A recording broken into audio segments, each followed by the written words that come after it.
1862, Homestead Act assistant. 1863, General Order resistant. 1933, HOLC assistant. 1931, Robbins Airport resistant. 1935, FHA assistant. 1921, Black Wall Street resistant. 1939, FDR New Deal assistant. 1941, Randolph Executive resistant. 1862, Homestead Act assistant. 1863, General Order resistant. 1933, HOLC assistant. 1931, Robbins Airport resistant. 1935, FHA assistant. 1921, Black Wall Street resistant. 1939, FBA New Deal assistant. 1941, Randolph Executive resistant. Early 1800s, Freedmen inspirational. Late 1800s, Freedmen aspirational. Early 1900s, Jim Crow Negro rule. Late 1900s, Lower Black and beautiful. Early 1800s, Freedmen inspirational. Late 1800s, Freedmen aspirational. Early 1900s, Jim Crow Negro rule. Late 1900s, Lower Black and beautiful. 1862, Homestead Act assistant. 1863, General Order resistant. 1933, HOLC assistant. 1931, Robbins Airport resistance. 1935, FHA assistant. 1921, Black Wall Street resistance. 1939, FDR New Deal assistance. 1941, Randolph Executive resistance. 1862, Homestead Act assistant. 1863, General Order resistance. 1933, HOLC assistant. 1931, Robbins Airport resistant. 1935, FHA assistant. 1921, Black Wall Street resistant. 1939, FDR New Deal assistant. 1941, Randolph Executive resistant. 1920, Freedmen blacks. Late 1800s, Freedmen aspirational. Early 1900s, Jim Crow Negroes rule. Late 1900s, Lower Black and beautiful. They always had a system. We were resistant. They always had a system. We always were resistant. African Americans prioritize blackness isn't necessarily the same way in which an immigrant would prioritize their blackness. So, you know how African Americans will say, oh, black writer, black creator, black artist, black lawyer, black doctor, black woman in STEM. No, when we come to this country, it's immigrant or nationality, maybe our careers next, and then whatever else comes after that. So immigrant, Jamaican, marketer, whatever else comes after that. The issue that you're having is we don't see ourselves as one of you. And the reason that we don't see ourselves as one of you is not because of blackness. We just see ourselves as an outsider. The issue that you're having is we don't see ourselves as one of you. And the reason that we don't see ourselves as one of you is not because of blackness. We just see ourselves as an outsider.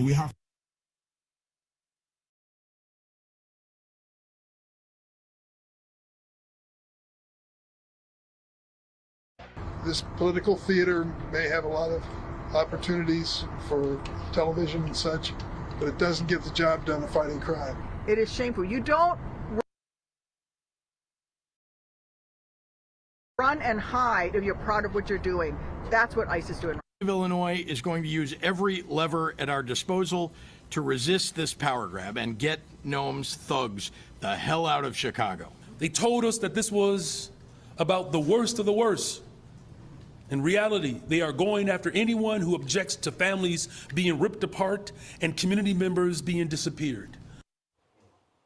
Oh, that's Democrats defending the worst of the worst arrested during Operation Midway Blitz. So let's meet some of them and see if Mayor Johnson is correct. This is just a small sampling of those who have been arrested in the more than 1,000 taken off the streets of Chicago. You have this individual convicted of murder, another one, 3 DUI convictions, 2 domestic violence convictions.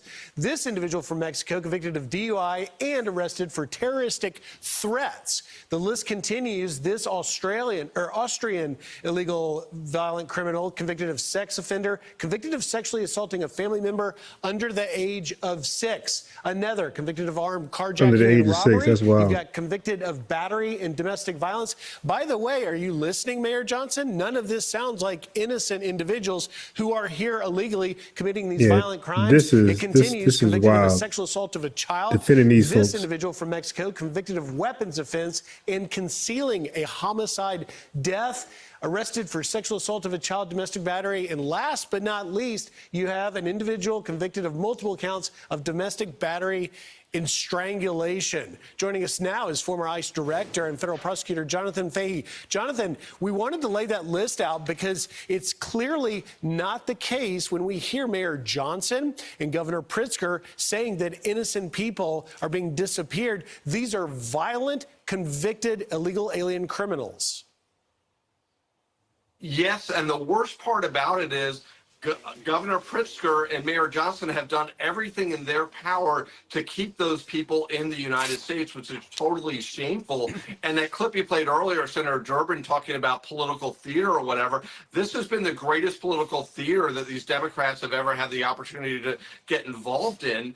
And it's so shameful the way they attack, malign, defame ICE agents every chance they get, particularly in light of what happened a couple weeks ago in Dallas. But these men and women are putting their lives on the line to make not only Chicago safer, but to make the United States safer. And despite what Mayor Johnson wants, Governor Pritzker wants, they don't have the right to have their own immigration policy. And President Trump has a responsibility to the citizens of the United States, as well as the citizens of Illinois, to remove illegal aliens, particularly the most dangerous ones.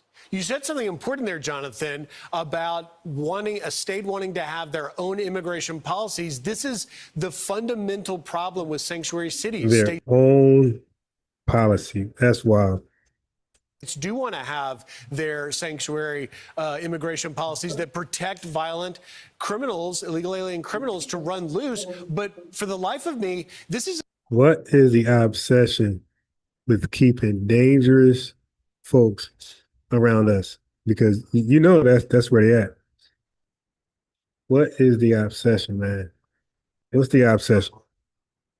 Opining. These are simple facts. Those are convicted criminals. So why are the Democratic leaders like Pritzker and Johnson being dishonest about who ICE is arresting? That is one of the most shameful things. They are so dishonest. And you're right, sanctuary cities are one of the biggest problems that have caused the most damage to our country in terms of like criminal, victims. Like, we always go back to Lake and Riley, sanctuary city in New York caused that crime, as well as other Biden policies. But yeah, they're so dishonest about this, but it just shows you how extreme the Democratic Party is on this issue, because they are for full-on open borders, full-on amnesty, and that's a non-negotiable position within the Democratic Party. And we know Governor Pritzker is using this to sort of launch his 2028 presidential campaign, and he has to put himself out there full on open borders, full on anti-President Trump. And it's so shameful that he's willing to put his presidential ambitions ahead of the safety of his residents of Illinois. Yeah, Jonathan, I've only got about 20 seconds left, but we did have an individual, an illegal alien from India, got a commercial driver's license in New York with no name on his license. How is that even possible? Family, they gave this illegal bastard a driver's license with no name on it. How's it? Yo, this is wild, yo. This is wild. What is the obsession with giving illegals driver's licenses and CDLs? What is the obsession? It's shameful. Yeah, you have these Lanus getting licenses all over the place, and these states like New York, like California, don't even care. And we had that tragedy in Florida about a month or so ago, where 3 people were killed by somebody that got one in California. It's so shameful. We need to make sure our streets are safe, everything is safe, and illegal aliens should not be getting licenses. We need the safest people out there driving trucks and driving everything else. And not getting CDLs with no name literally on it. Jonathan Fahey, thank you for your insight and for getting up early on Saturday for us. Thank you. I'm Steve Doocy. I'm Brian Kiley. The opportunity, and we're in a position to lead the Black diaspora. So, like, because I mean, if we're in one of the richest nations in the world, then we should definitely be taking advantage of this to be the leaders of the diaspora. Like, there's no other, because anything else is like, what the hell are we doing? Like, waiting is, because saying, oh, well, they're not doing anything for us. We're in great position. Like, think about how much progress we've already made, how much we have at our fingertips, how much materials and resources we as Black Americans have at our fingertips. We need to be running. We need to be leading the Black diaspora. There's just, that's it. Anything else, like, because if we're waiting for somebody else to lead the Black diaspora, that makes no sense. We're in the best position to lead the Black diaspora, but we have to do it. How can you come together with people who are against you? If it's that easy, we would come to.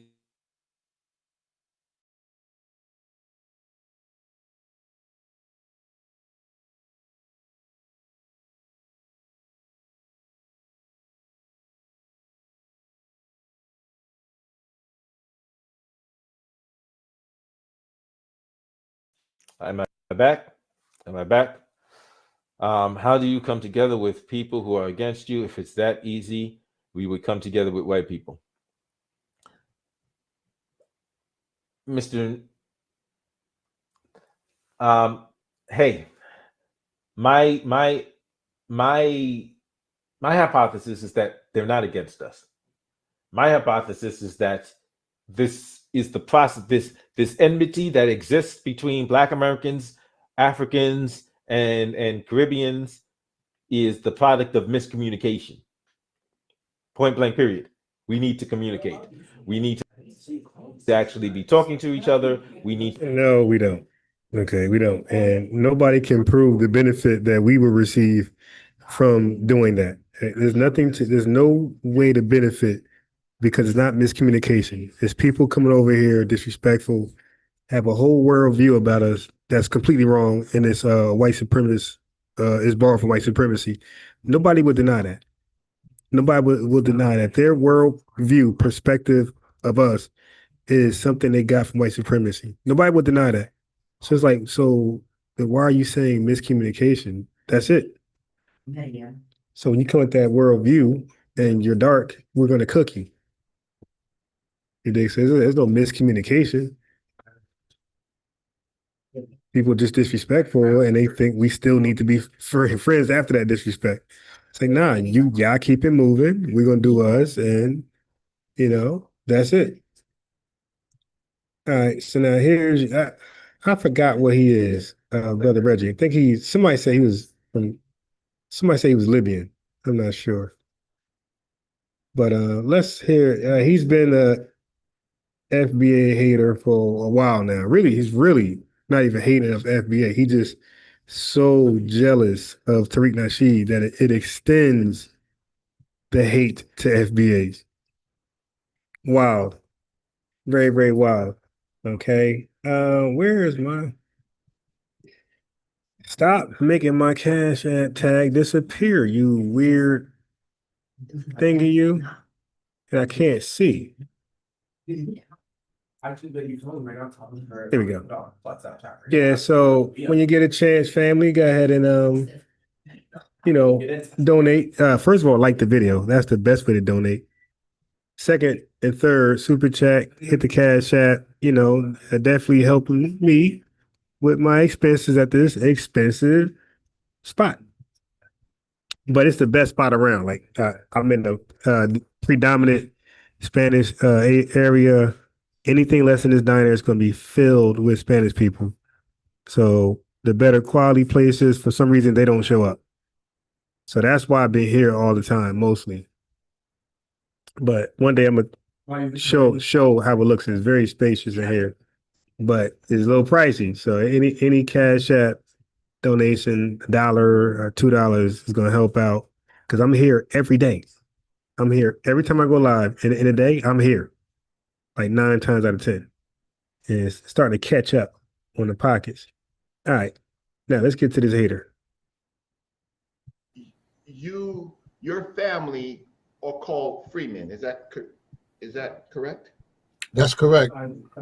So you can sit at the table on this conversation because you're an actual Freeman, right? How did your family become a Freeman?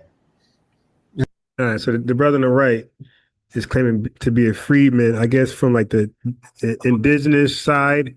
So the Libyan guy on the left is using that information to say FBAs are the fake freedmen, I guess. But let's see. Yeah. First of all, let's go back. I will show you my birth certificate. You know where I was born? You tell us. I'm not going to cheat. I mean, you already know. So it kind of was a rhetorical question, right? I was let me answer the first question about my grandfather, grandmother, great grandfather, great grandmother, father and mother. In fact, I could share my screen and I could show it to you actually. Right? You have it your way if you want to. Let me show you this. Cool. Now, just gonna validate this whole thing. Which one should I start with? Let me start with this one. Let me see. 1 second, I gotta open it. Because I really want to understand this whole conversation about freedmen, right? Freedmen. Okay, got it. Well, you're going to learn today because I already know what mistake you're going to do. He's going to, because freedmen was assigned to us post Emancipation Proclamation, and it was also assigned to indigenous people. So he's going to make the claim that he's the original freedman, which is ridiculous. Come on, trying to open it in Word. It's all right. So just another way they concocted some BS to undermine us, but I'm going to give him some straightening. It's all right. So your family is actually on the rolls as being freemen. Yeah. And your family is connected to the freemen that were liberated from the Native Americans, the 5 civilized tribes. Is that correct? Okay, and we were liberated from enslavement, and we're called freedmen. So so you can't have 2 different freedmen? What's the logic here? Right. That is correct. And because last time I checked, I thought we were the 14th Amendment birthright citizenship freedmen. But because I just want to validate family. Thank you for the feedback on the comments. So some folks be like, Unbiased Ron, the song is too long. I know, because it takes you guys a long time to get the notification to come in. So I don't want to start the show right away and you guys miss it. Then I gotta, you know what I mean? So no, I'll have a long song intro. So by the time I start the show, like now, we have majority of the folks in the building. Validate everybody want to validate. So when I'm being speaking, considered. You understand where I'm speaking from. Okay. So we have a real dude whose family, he's a descendant of the freedmen, and he is also a pioneer in hip hop. And he knows people that's very close, that he still talks to them, that are pioneers in hip hop. But Lord Abba wanted to say that the founders and pioneers of hip hop were freemen. And so that's a lie.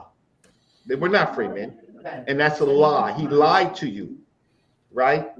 And So what he's saying is, he's saying Naeem, that represents the Freedmen University or University of Freedmen, he's saying he lied, that he's not a freedman. So by saying he lied, you're saying we lied, that we're not freedmen, FBA ADOS. So this is where he's going to now. Like FBA ADOS, we're not freedmen. DOS, we're not freedmen. Just the native indigenous tribes, they're only freedmen. All right, y'all want to do this? It's going to be embarrassing, but okay. And so now we get a chance to look at the definitions of a freeman, not Lord Abba's definition, but where it in fact comes from and who it applies.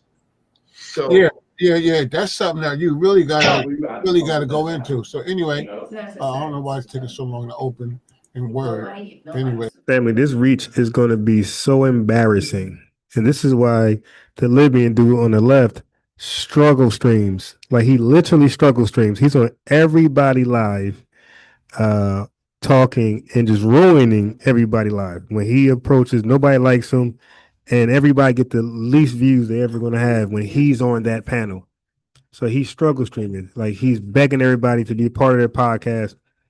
You know, he's been online for like 20 years trying to pop, and it never happened. He has a failed channel himself, and it flopped. Okay. Let me open something else. But anyway, like I said, we're dealing with me, myself. I can validate because I myself was born. I was born on Native American territory called Multnomah, which is in Oregon. So I was born in Portland, Oregon, right, in Multnomah, a reservation. How did I get there? I got to that reservation where I was born. You'll see it on my birth certificate, Multnomah, right? Through my family, mother, on my mother's side, not my father's side, on my mother's side, and my grandfather. You could literally Wikipedia and see my grandfather, Cleo Benson, and you'll see my grandmother and great grandfather and great grandmother on the rolls, right? So as far as my history, right, I'm directly, which can be validated. Right? It's not, this ain't like some, you know what I mean? What they call it today, capping. No, this ain't no cap. This ain't no cap shit. This is real shit. You know what I mean? You could independently see me there, see my family there, but on the Freedmen Road, which I'm trying to show. Something else is opening on this Word document. I don't know why. While he's doing that and getting it together, so Lord Abba says he spits facts and insults clowns. I'm a good researcher. He's not a good researcher. Don't even address. You know what I mean? Don't. You know. Don't even address. No, it's out. It's the reason why it's out there, and we're going to show today, right, how a researcher does the work and how someone else does the work, right? That's all I need to say. I'm going to show you how I put out information versus from his own words how he puts out information. So that's why we're here, right? Right. We're here to address some stuff. So while you're doing that, you are technically your family is on the rolls. Somehow your family was liberated, right, by the after the Civil War, and then later after they forced the Native Americans to liberate African people. Family, right? This is embarrassing. You find yourself as a freeman, right? Exactly. And the other thing is you also find yourself in Brooklyn and then in the Bronx, and you find yourself as the pioneer of hip hop. Right? Those things are facts, right? So we're here to address what this term is. So there's no right. So let me do this. Yeah, but are you guys correct? I am going to give Lord Abba an opportunity from his own words what a freeman is, from his own words. So I'm going to put on a video Where Okay, Reg, let me show this real quick, right? Yep. Let me get my thing. Boom. You got my screen? There you go. Add to stage. Okay, cool. You see his name, Thomas Benson? Yes. This is Freedmen, right? Now, do I need to blow it up more? Yes. Or did you see it? Let me go in more. Okay. Is that better? Okay. Here we go. But he's there. He's there. Okay, cool. Hold up. That's my grandfather. Oh, he's in the Negro baseball. Yeah, he Negro baseball. Yeah. He was the right here. See Baldy Benson, Cleo Baldy Benson, former catcher of the Chicago American Giants. Yeah, that's my grandfather. So he's in the Negro leagues. Yeah, Negro leagues, exactly. Right. So dealing with how did I go back? What did my ass do? That's that. Let me close that. Sorry, y'all. Let me fast forward it to whatever they're going to say. I talk about that kid. That should be there. 5 civilized tribes between 1895 and 1914, right? I'm going to go in here. A little blurry, but He's there. We can't see it. Right, So right. to understand, I got another. Yes. No, I said I got another one right here. That's Steve. Go ahead. To understand this concept of a freedman, we're going to deal with tonight who were the freedmen, classified as the class, who did it apply to, who didn't it apply to, right, and the history. Okay, that's what we're going to do. And then we're going to ask you some questions about. So now keep in mind, he said he was the real researcher. All right. Everybody claimed to be a real researcher, but we'll let you guys decide. All right. So now he's supposed to be refuting Naeem, who represents the University of Freedmen. And he properly says that emancipated persons, us, FBA ADOS, are freedmen. So he claims he's going to debunk that because of the Dawson rules. All right. Do you think that it applies to the descendants of these groups of people? How long did it last?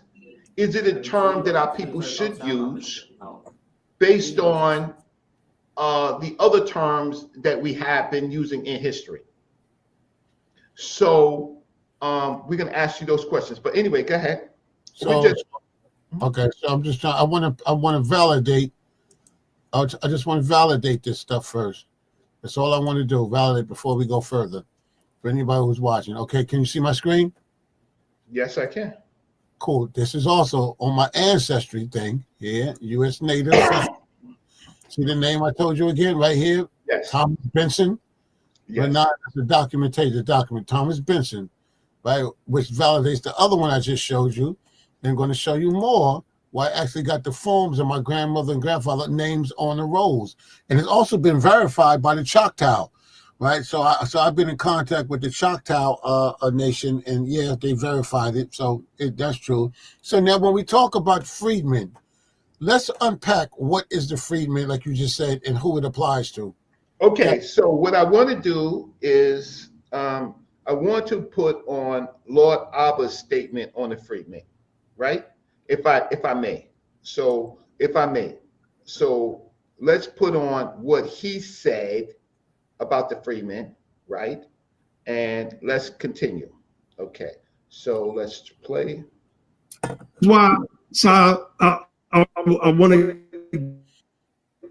get DJ Faze. I want to get Green Eyed Genie. There was a brother, I think his name is Blackjack, another one of the elders. I want to get these elders up here side and have the conversation. Because what happened when Reggie had his panelists on, there was a brother talking about, yeah, Kool Herc is the father of hip hop, and it started in '73. So when DJ Faze came on. That's not my platform echoing. That's theirs. The Libyan dude don't know what he's doing. He don't know how to mute out and stop the echo. Want to start breaking it down? The brother called somebody, went on mute. He was an elder from the Bronx and called somebody and said, yeah, that brother DJ Faze is correct. That brother is stamped. He's official. It was not Kool Herc. It was Disco King Mario starting in 70 and 71. right? So now it's so we gotta bring them on this platform, and these are the people that birthed the culture, and nobody knows about this. So if Joe is saying that Puerto Ricans co-created this musical genre, this culture that births the music that we enjoy, that is a part of our being as American freedmen in this country, then we know. Okay, so he slipped in. Did you hear that? So he slipped in the American freedmen, right? He slipped that in. Let's listen to that, right? These are the people that birthed the culture, and nobody knows about this. So when Fat Joe is saying that Puerto Ricans co-created this musical genre, this culture that births the music that we enjoy, that is a part of our being as American freedmen in this country. A part of our being as American freemen in this culture. It's certainly a part of Morpheus's culture in New York, and Morpheus is certainly a free man. Morpheus, did the Freedmen start hip hop? No, he is greatly wrong. Can I tell you why he's wrong? Please, I've been saying this for the long time. Cool. Yes. Ladies and gentlemen, we're talking about hip hop, right? So if we want to understand hip hop, we have to go back to the original hip hop. When was the first time the term hip hop was even used, right? When was it the first time it was ever used with the culture, with the music? All right, what y'all think so far? Yeah, I think they're cooking, they're making sense. FBA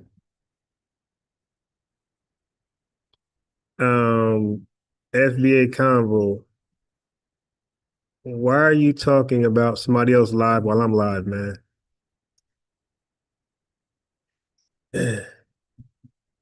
Right? Yeah, dude. People are here to listen what I got this when I'm going to play. All right, so let them do that. All right, we don't care about what Sinetta got going on with Captain Cesariak, my boy. Okay, that got nothing to do with us. Right? We don't care about that. All right. So anyway, let's respond to this. So we got to unpack a lot.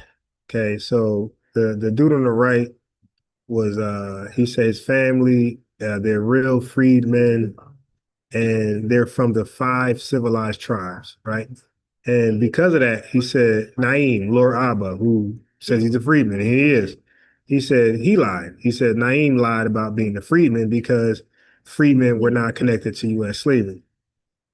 The 1866 treaties with the Cherokee, Choctaw, Chickasaw, Creek, and Seminole explicitly called them freedmen, right? The same legal term used by the 1865 Freedmen's Bureau for formerly enslaved U.S. citizens. So we both, the 5 tribes and us, the DOS, both been called freedmen.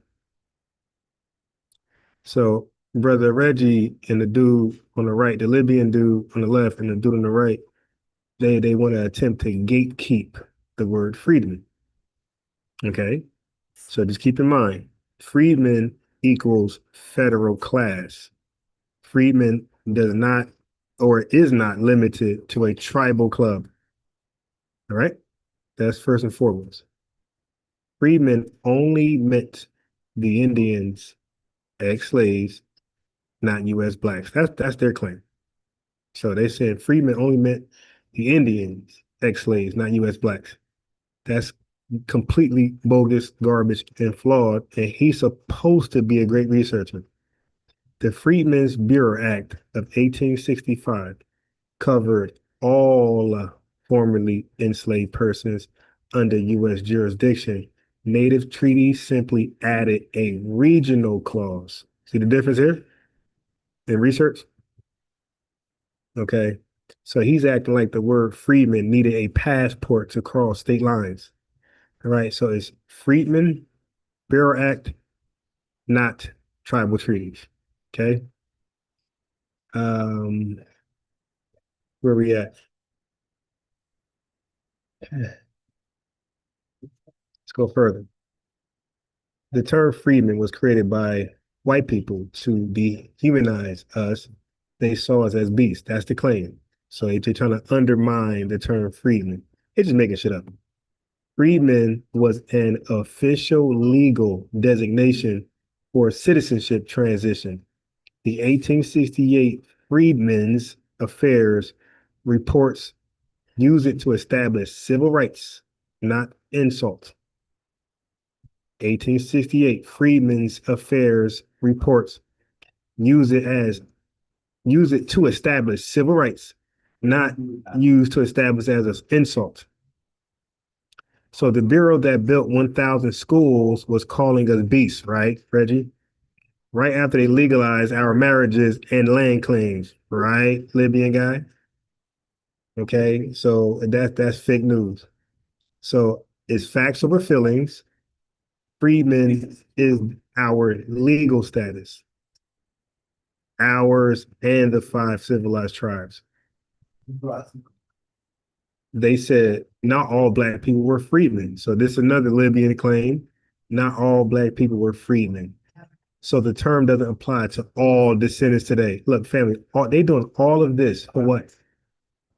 For what? What is he trying to prove? This Libyan dude. So, I mean, come on. Like, what are we doing? Okay, so the term freedmen refer to those emancipated by federal action. That's the entire point of lineage-based reparations, family. Tracing to that specific legal group, the freedmen. So to the Libyan guy, congratulations, you just proved the freedmen case for all of us. That specific group is why we have receipts. Specificity equals eligibility. So he claimed freedman status ended in 1872 when the bureau closed. That's what the Libyan guy said. Interesting. The office closed in 1872. The office closed in 1872. The status did not, my friend. Congress still no, not my friend. The office closed in 1872, but the status did not, little buddy. Congress still recognized freedmen descendants in laws and treaties well into the 1900s. Okay, so that's like saying, anybody old enough, when Blockbuster closed, movies disappeared. So no, history ain't a storefront. All right, so freedmen equals people, not an office, little buddy. Researcher guy. Okay. So now we're caught up to where they are now. Or anything. But they are supposed to be great researchers. And he's saying the freedman status closed when the office closed. Like, these guys are trash. Trash. And the link, anybody want the link? This is a pull-up day today. I plan to be here for a couple hours. So that's why I'm asking for, the family to be polite and generous and cash at, some cash at donations so I could stay here long enough. Because I got a lot. So we're going to finish this right here. And we are going to finish up on a focus debate with the CLR Black Conservative, right? So we're going to cook this guy and then finish up where we left off on focus after this. First time. If you're going to deal with the first time that the terminology,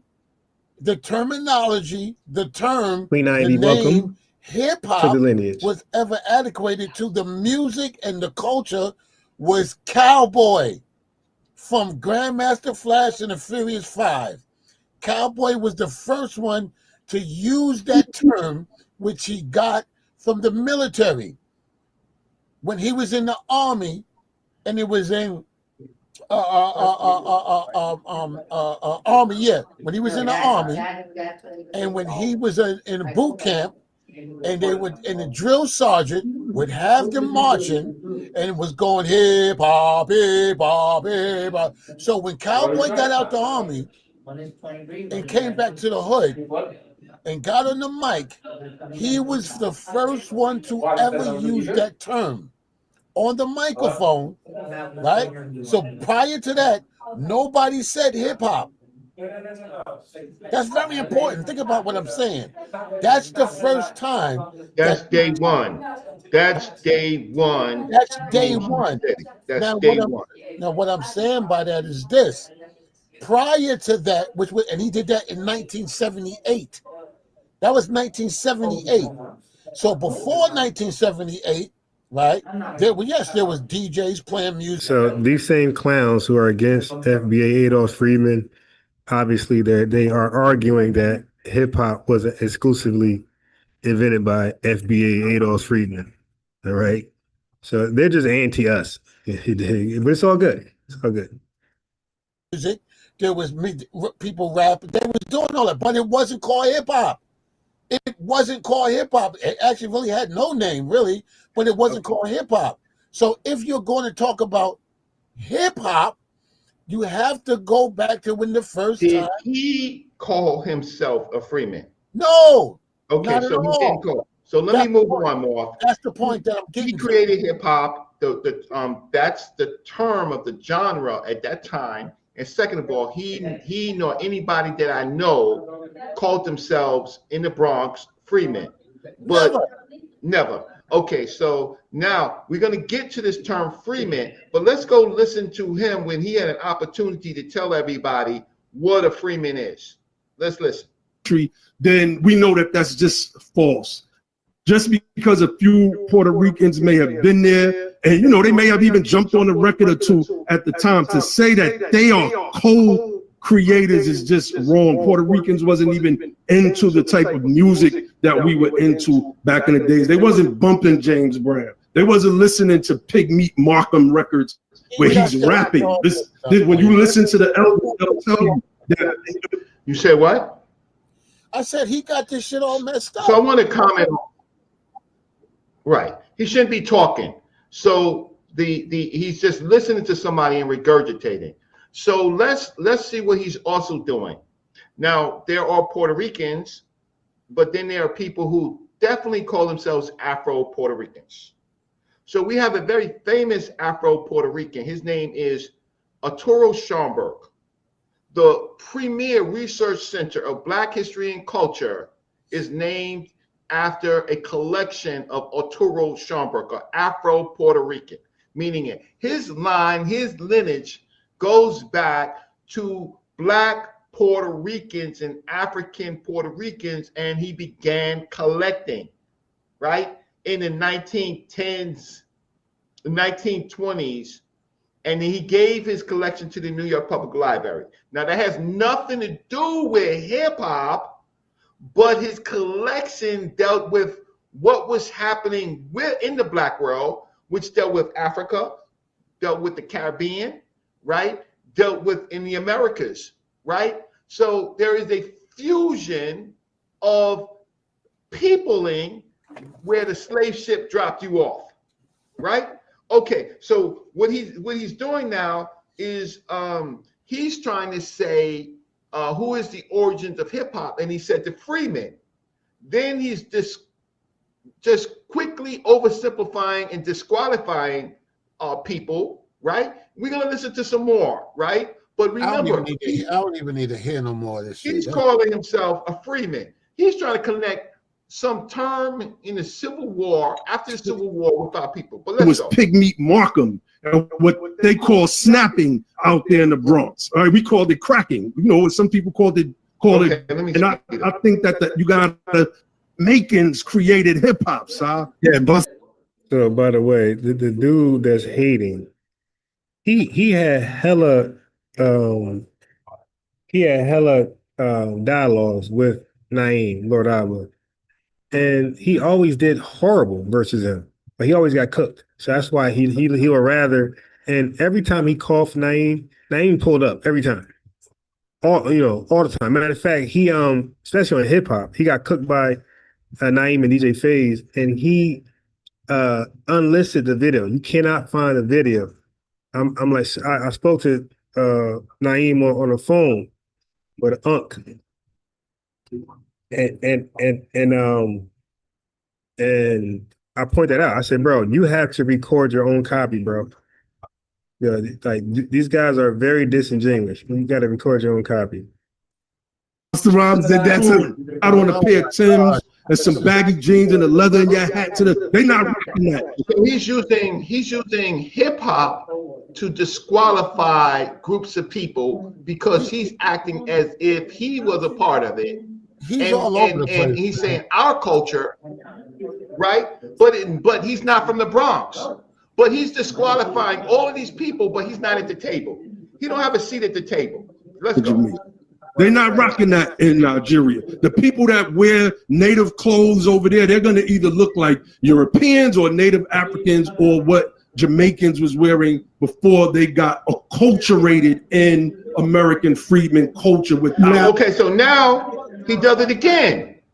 He drops in and says that's American freedmen culture. But freedmen culture, if there's any culture, started after the Civil War. So he disqualified everything that came before the whole period that we was in American slavery. I'm not talking about Spanish slavery. I'm not freedmen culture. I'm not talking about Portuguese slavery. I'm not talking about culture. I'm not even talking about New Amsterdam slavery. I'm talking about American slavery, right? What he just did is he disqualified everything that came before that to get to freemen, which started at 1865. Because they weren't, watch this, Mark, they weren't freemen until the Civil War. Am I wrong? Right. You're actually right. But let me ask you. That was day one. I'm trying to understand this guy's argument, yo, because we got to look at, first of all, who were the freedmen? Please, freedmen. I am going to get to that, but I'm going to let him say it. You see him in the chat, right? But he had his opportunity. He did a whole show on the freedmen. So let me get to his definition. So let's see where he starts. Wait, let me just check. Hey, Sal, they didn't. When you listen to the elders break it down, in the opening, Mario was developing brother. So he's trying to hijack hip hop like to push his freedmen. The black was identity, and I could get into a little bit of that later with the Mormon, ADOS, and FBA. And I say, well, tensions, and if anything, that's all it was. It was just little contentions between those that identify as FBA, those that identify as ADOS. At the end of the day, you know, we're all one people, right? People ask me all the time, Saab, what's the difference between Freedmen, ADOS, and FBA? And I say, well, you know, FBA and ADOS are terms that were developed in around the year 2019, as our people were always searching for an identity. They were developed way before that. Well, not way, but around 2016, 2017 to be more accurate. And I could get into a little bit of that later with the more. Let's do some history. So he asked him, what's the difference? Let's go. He's branded with people like. Okay, so this is where he starts with Freedmen, Morpheus, right? He didn't start where you started, right? This is where he starts. This is from the Merriam-Webster's dictionary. Freedman, now, a person freed from slavery. I'm going to show you examples of them calling us American freedmen. Why did they call us that? Obviously, because they looked at us as beasts. Okay, so what we have right here is that white folks created the term called freedmen, right? Yeah, so they create the term Negro, colored. Okay. They created Nigerian, and they created a whole bunch of stuff. That name. We didn't create any of these names, but so then why does he get mad? Now look, that's retarded. They created that name. We didn't create any of them. So, but when we create FBA ADOS, he's mad. He says no good. So it's like, well, You just complain that we didn't create these terms, these names, but when we do, you say no good.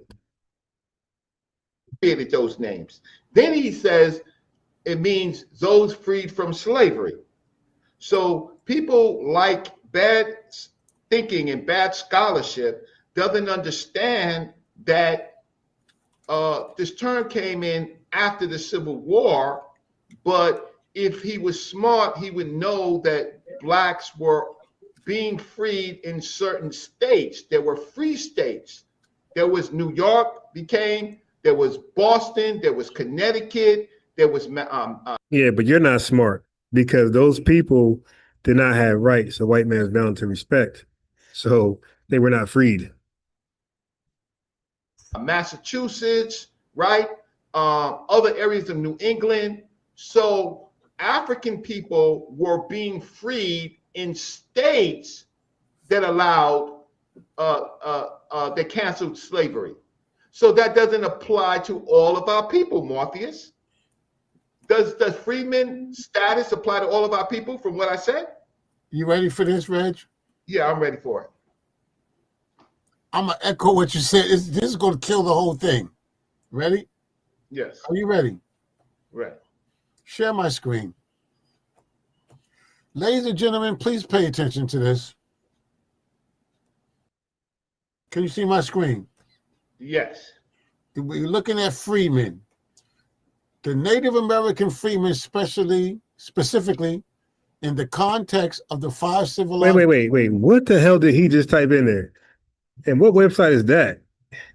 I gotta see this. He maximized the screen.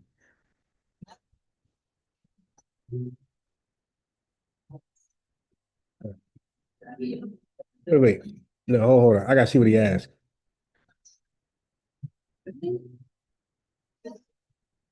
Okay, family.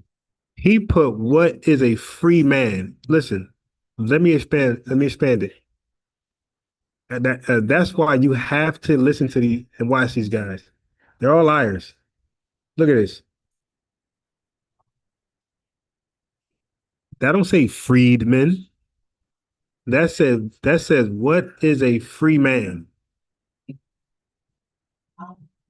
Okay, but they're great researchers though.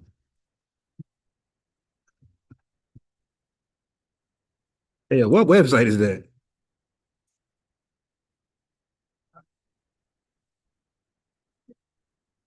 Gotta watch these liars, man.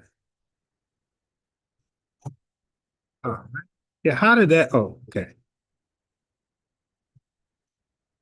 All right. Okay, cool. Now let them go.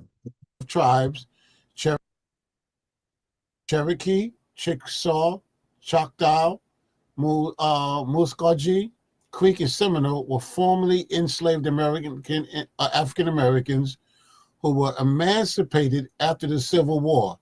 Here are the key points about their history and status. Now, here comes the sledgehammer. You ready? Yes. By 1861, approximately 8,000 to 10,000 Black people were enslaved in the Indian Territory by members of the 5 tribes. Are you with me so far? How many numbers? What's the number? 8,000 to 10,000. Cool. So we talking about 8,000 to 10,000 people, right? Am I right so far? That's what it says. Okay, cool. Right. So watch this now. I want you to keep that number, 8,000 to 10,000. Can you see my screen now?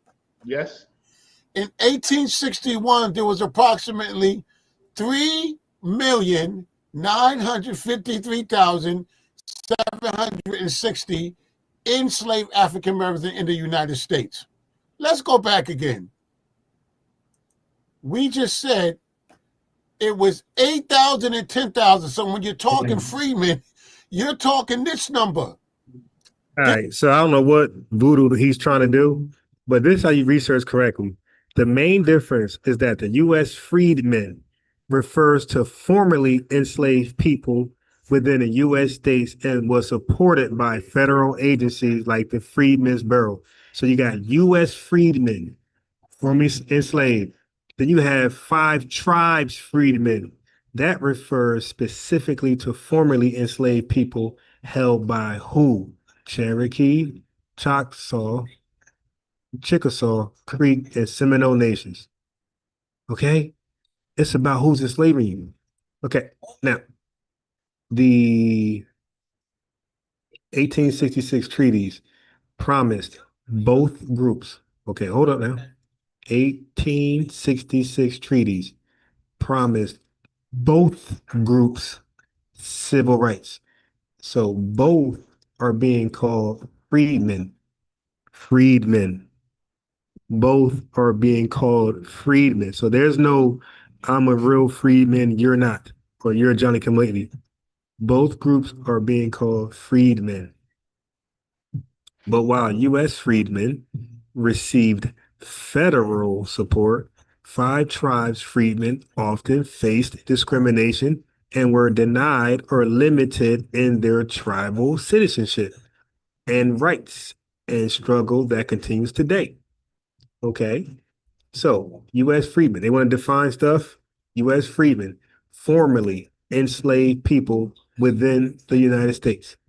Okay, so no foreigners. Formerly enslaved people within the United States. That's ADOS. That's FBA. Federal support. Received assistance from the U.S. government through agencies like the Freedmen's Bureau. That's an agency. Agencies close, but these people still go on. These people are formerly enslaved people within the United States. And then these people, these U.S. freedmen, they had descendants. Their descendants are known as FBA and ADOS. You got it? So freedmen were the actual people who were freed from bondage.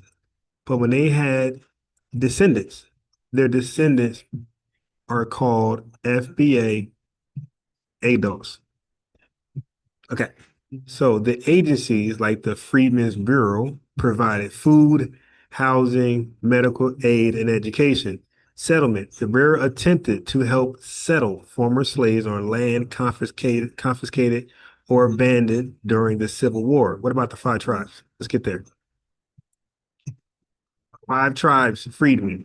Definition: formerly enslaved people held by the Cherokee, so not the white man, the Choctaw, the Chickasaw, Creek, and Seminole nations.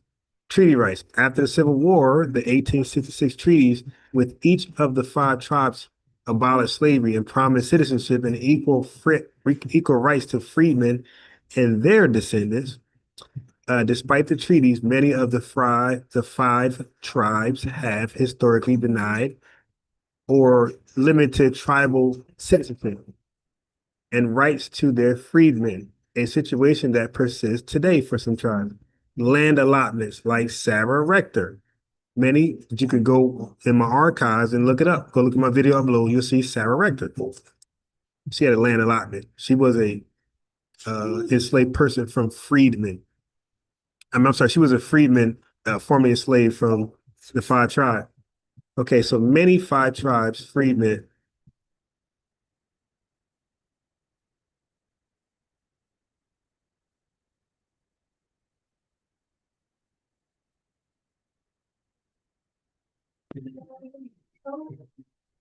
Many five tribes freedmen were listed on the Dawes rolls and were supposed to receive land allotments, but the process was complex and inconsistent. Okay, so now, where did that chart go? Go back. Right there. So slave ownership and Native American nations. So family, freedmen were people freed from slavery. U.S. freedmen were enslaved by the United States of America, and five tribe freedmen, they were enslaved by the Native American indigenous peoples. Why is it so hard to explain? Like, you don't got to do all this right here. Like, so what are they doing? Like, why are they struggling to explain this? Why is it hard to explain this? Matter of fact, let me do a lineage roll call in the chat. Hustle Network. I am sixth. Marvin Royal, Bantu Mandinka, CRU, Reality, hashtag FBA Grand Negas. We got Pinky Wells, Notre Dame. We got Timothy, Claus Van Dam, Maxwell Jenkins in the building. We have We have Black Feather Archery, Tandria Williams. We have the Conqueror. Y'all didn't take the 12th grade government. The Conqueror. We got Donnie Williams, first class citizen. By the way, the Conqueror, you can, I mean, this is open discussion. So Conqueror, if you wanted to add to the conversation, you are free to do that. And apparently, just because somebody took 12th grade government, like we're like 50, 60, 70, 80, 40 years old. I don't remember that don't mean we remember some 12th grade stuff, bro. People were 17, 18 years old. We're 30, 40 years later. Like people ain't take that, people ain't going to, law after that. Who was in the building? We got a knots 424, right? We got Queen Ivy in the building. We have Taya Tay Carter in the building. FBA Convo was here. He's probably at Sonetta's now. Yeah, you guys gotta sit down and be stable, man. You're everywhere. That's why your information is everywhere. Everybody's platform. Listen to all type of retarded crazy shit. H is in the building. Indigenous Black man was here. We have Miss D 6 Women's Sports. We have Affectionate Earth. And that's like Allure Mall. Like your name was barely visible from the top. All right, so let's go. I don't know why that's so hard to explain. This number out of 3,953,000. That's one category. Just to be accurate, there's two freedmen types. Yashar Napash in the building. Those that are freed from enslavement by whites in the South, and then those that were freed by the so-called civilized tribes. Let me keep going. Yes. So after the Civil War, the U.S. government. So family, I think I easily and simplistically broke down the freedmen controversy or confusion. I think I explained that very clearly. Both of us are freedmen. Some people were enslaved by the 5 tribes, and most of us were enslaved by the white man. All right, so I mean that's it. But we're both freedmen. There's no authentic 5 tribe freedmen, and the U.S. freedmen are not, and there's no U.S. authentic freedmen and the 5 tribe freedmen are not. We both of us were enslaved and freed through the 1866 treaty. We both were enslaved. So both of our enslavements were a real thing. Okay, we both were granted citizenship. Right, so the question is, who enslaved you? Doesn't matter. I mean, it matters, but then to get the freedman status, it doesn't matter because we both were freed from slavery in the United States. All right, so I think that's very clear. Let me play the video and let me add. So the hashtag Cash App thing that ain't there that's not part of the thumbnail. That's a donation tag. All right. Negotiated new treaties with the tribes in 1866, which included provisions for abolishing slavery and granting citizenship rights to the freedmen. Right. Yeah. To the freedmen. So the freedmen, are they coming out of this number right here, Reg? Out of 8,000 and 10,000 here? Some of them are, yes. Okay. So is it this number? Is it 3,953,000 African American slaves or freedmen? Some of those are, yes. No, I ain't say some. I said this number. That number right there. That number right there are those that will become freedmen after the Civil War. Yes. So 3 million people are freedmen? 3 million people will become freedmen. Yeah, so you see, so the dude on the right is making a dumb argument. And I guess Brother Reggie don't want to stoop that low and be dumb. So he's saying, no, they're all going to become freedmen.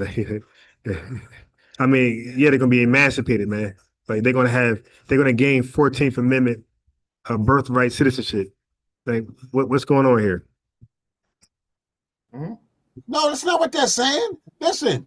See, yeah, he doesn't get it because they're so dumb They don't look, they're so dumb in their hatred, they don't even agree amongst themselves.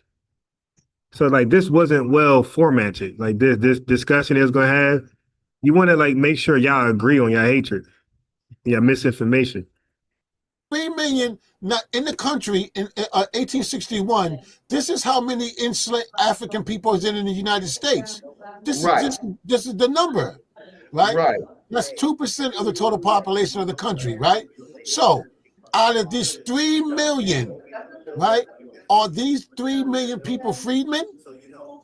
They will be the Freedmen Bureau. That's the whole point. The Freedmen. Family, he doesn't get it. They have to be freed first. They got to be emancipated first.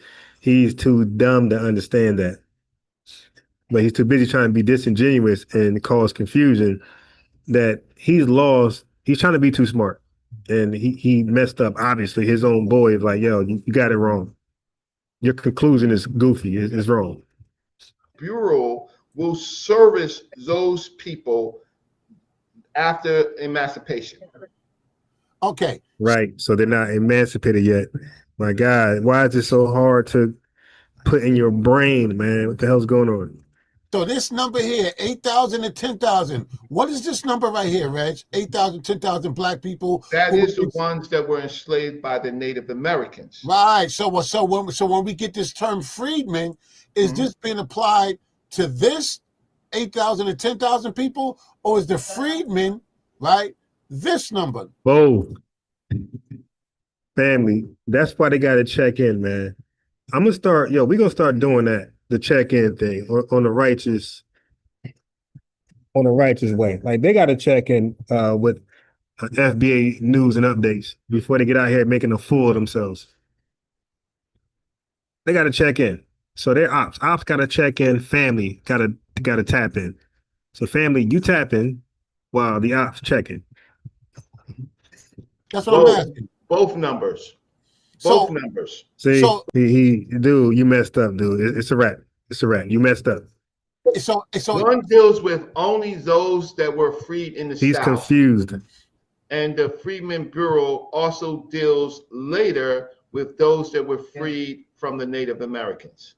Cool. So when he's talking about the freedmen, that's what I'm trying to identify. No, you messed up, dude. You messed up. It made no sense. You thought that freedmen only applied to those who were enslaved by the 5 tribes. You messed up. It's okay to be like, okay, I got it. I confused myself. It's okay to admit that. Just move on.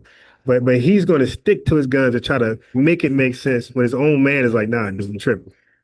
What is he talking about specifically?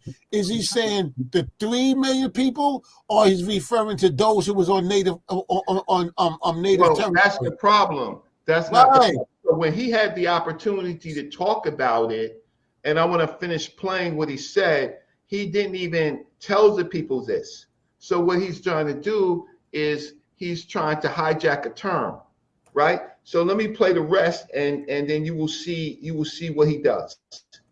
They looked at us as beasts. This was one of the things that Noble Drew Ali broke down in the original questionnaire. What is a Negro? Answer: a Negro is a 4-legged beast. And the further you go back into the definition, something that I've shown on several occasions, even on this channel, you will see that the term Negro also was equated to a beast. So he was right and exact. So when they called... So family, they played the video because Reggie saved him. Let me go back. He saved him from his crazy conclusion that was the 5 tribes, when they emancipated their enslaved people, they were the only freedmen. So he bailed them out of his ignorance. Look. Or he's referring to those who was on native native territory. That's the problem. That's not the problem. So when he had the opportunity to talk about it, and I want to finish playing what he said. See, family, he saved him. He saved him. I mean, just be like, yo, you off. I mean, see, now this is the get along club.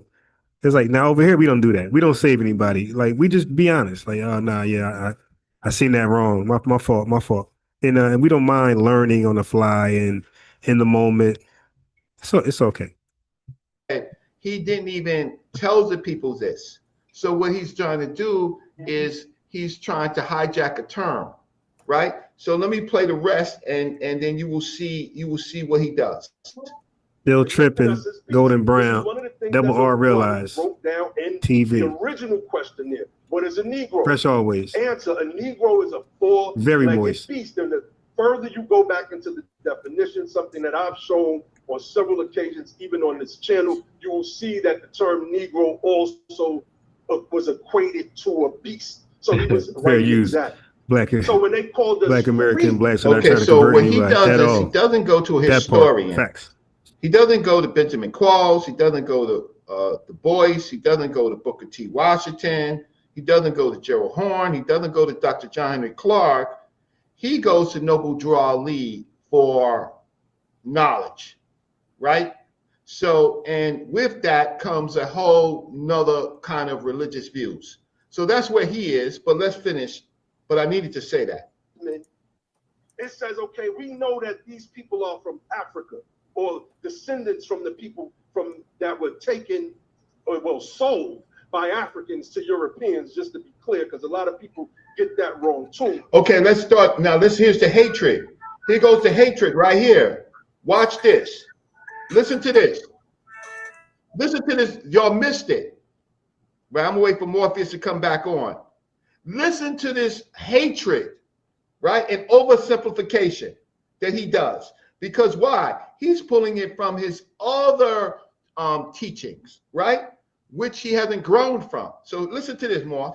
Four-legged beast. And the further you go back into the definition, something that I've shown on several occasions, even on this channel, you will see that the term Negro also was equated to a beast. So he was right and exact. So when they called us freedmen, it says, okay, we know that these people are from Africa, or so that's why they called us freedmen, right? Okay, listen to him. descendants from the people that were taken, or well, sold by Africans to Europe. Okay, you heard that? This is who they saying we were sold by Africans. Listen to the hatred of this dude. So he was right and exact.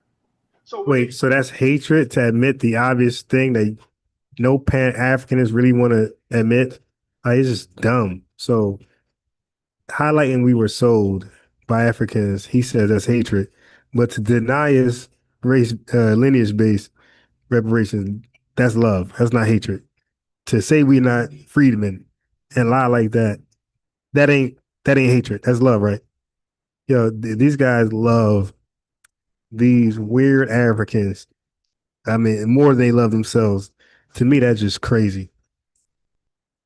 Called us freedmen, it says, okay, we know that these people are from Africa, or descendants from the people from that were taken, or well, sold by Africans to Europeans, just to be clear, because a lot of Yeah, I like how he corrected that. So he said taken, then he said sold.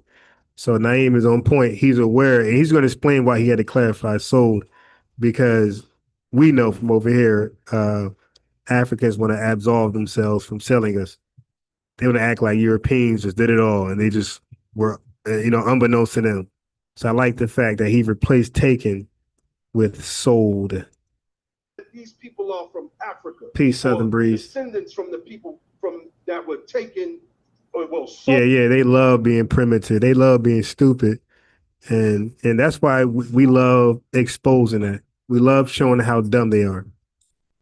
By Africans to Europeans, just to be clear, because a lot of people get that wrong too. Okay, you got that Exactly. wrong because you don't understand. He doesn't.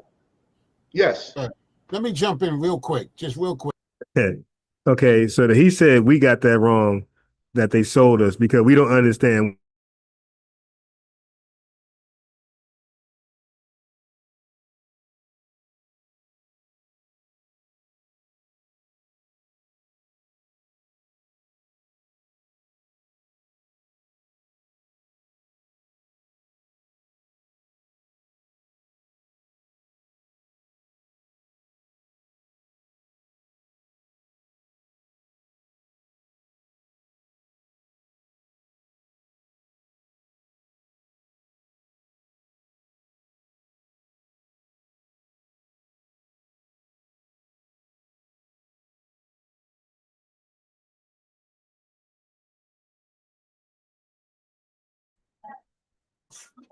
Yeah, my fault. The internet went out over here temporarily. It's like some BS storm, whatever.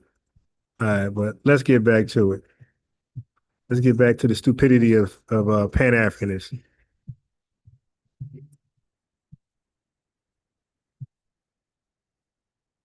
Damn, man, they erased my donate button again. That one Unbiased Ron get no did. All right, look, here we go. What does it say?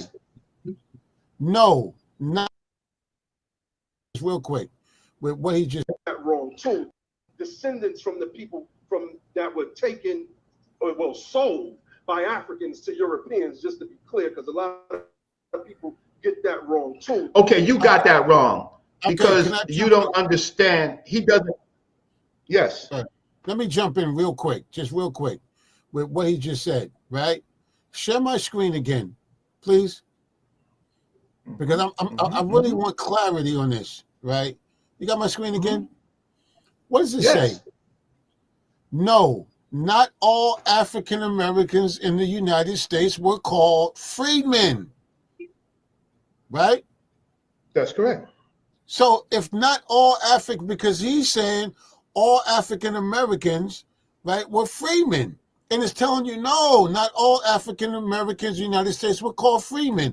The term freedmen or freedmen specifically referred to the formerly enslaved individuals who were emancipated after the Civil War. It is important. Yeah, dummy.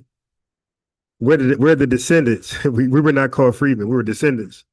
Like, so, I mean, dude, I don't know what's going on here. Yeah, we're the descendants of the freedmen, bro. Oh my God. Important to understand the historical context and the evolution of the terminology used to refer to African Americans. So I keep going back to who are you talking about? Because it's not talking about when I said this number. Family, are Native Americans being called freedmen today? I don't think so. I think they're being called Native Americans or indigenous people. That was just a status of people who were freed from bondage, from enslavement. But that's our ancestors, though. And we are making a reparative claim on behalf of our ancestors and on behalf of ourselves, too, because we have experienced some of the ripple effects that stemmed from our ancestors and what they dealt with. So we're making a claim for our ancestors and ourselves. That's why it has to go back to slavery. It can't start in Jim Crow. It can't start, in somewhere else. No, those are civil rights violations. You got to sue your state or your local government or, that private business for violating your civil rights. That has nothing to do with reparations, my boy. That's a whole different lawsuit. That's why I said that. I was like, this number right here, 3,900,000 so. Okay, so he's back to that. He's back to making a fool of himself. Dude, the descendants were not called freedmen. Okay, we were called Negroes, colored, and then we called ourselves Black. That's it. So the question you asked was stupid and you didn't get it. That's why you got to check in with Unbiased Ron and learn. Get the correct, humble yourself and have a dialogue with me and get the correct context. Stop coming up with a corny garbage argument to undermine us. Just come talk to us, bro. It's free. Nobody charge you to come over here. Not yet. Platform get big enough. Yeah, we're gonna be like, yeah, man, you need a couple $100, come over here. That's not all these people. That's not everybody. So who's the freedmen? And it's not all African Americans. No. You understand what I'm saying? It's not all African Americans. It's not all. He just said something about Negro. Look at this. Early terms. African was used by early mutual aid groups and schools for free and enslaved Black people, right? Colored became dominant throughout through the mid to late 19th century, late 19th to 20th century. Negro gained acceptance, promoted. So these terms, Negro preferred, modern terms. But the holy FBA Codex. You ever spoke to Morpheus on this topic? Like he's like all over the place. He said House of Tethers most over there non-FBA. Yo, this dude Selena Marie, Buckhorse DC. Like this guy's making some crazy comments. But the holy FBA Codex. I'm glad you're here, brother. I know I seen your email. So my son is starting school next week. It's not Monday because it's a holiday. So, which I didn't know. I was told Monday is Monday, but it's a holiday. I'm glad the chat told me it's a holiday, so I don't go through looking crazy. Okay, so he's starting school Tuesday. So from that whole week, let's link up. Let's link up and figure out a time. So I'm yeah, you know my hours. My hours is going to be from like let's say 10 a.m. to like 2 p.m. I'm free. No, not till he got out of school what time? Yeah. That's good. So about 10 a.m. to like 2. Let's say 11 a.m. 11:30 a.m. to about 2. I'm going to be free. We could, interview for your book to, what I mean? So people learn about your book. All right, back to these idiots. Trying to understand. We got Shadow 1SD in the building. Is his argument, is he saying, because it sounds like, and correct me if I'm wrong. You're wrong. It sounds like he's saying all African Americans were called freedmen. Well, I don't even know what an African American is. There was no such term as that at that time. And that went to about 1990. Yeah. I went to about 1990. But you can say black. It's okay to say black. It's okay to say black people. Like, I don't know why that word is so contagious. You know what's funny? Family, look what I pointed out. They will consistently call us African Americans. But when it comes to foreigners, they will purposely call them black.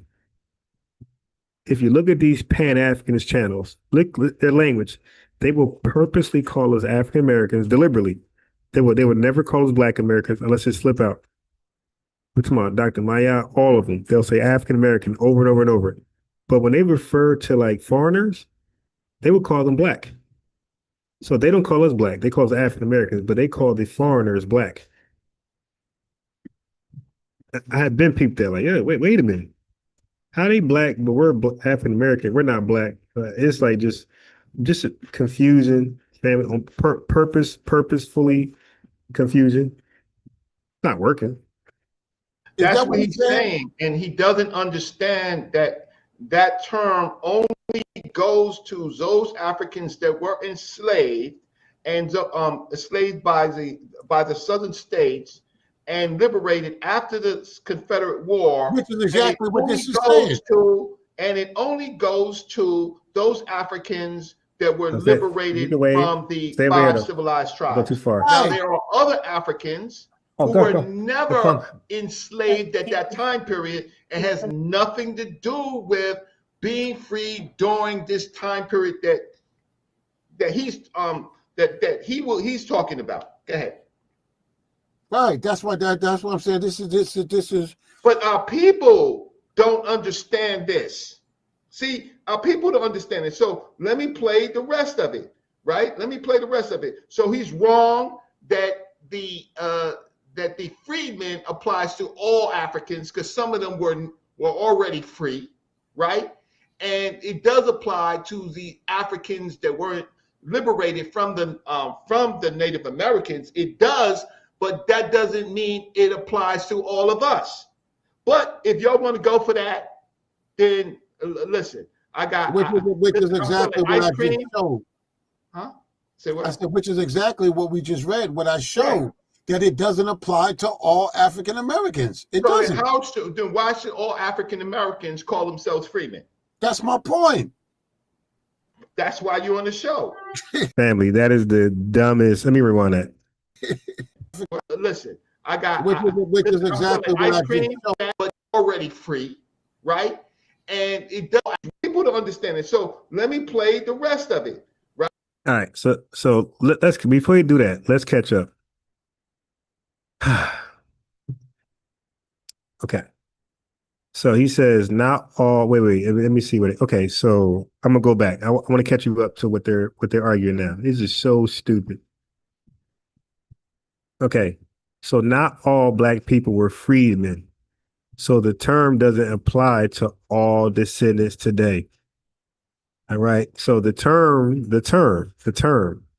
freedmen, it referred originally to those family emancipated. So these are real people like Frederick Douglass, okay? Martin Robinson Delaney, I think Alex Cromwell, Robert Allen for sure. These are real people, family, who were emancipated. They were freedmen.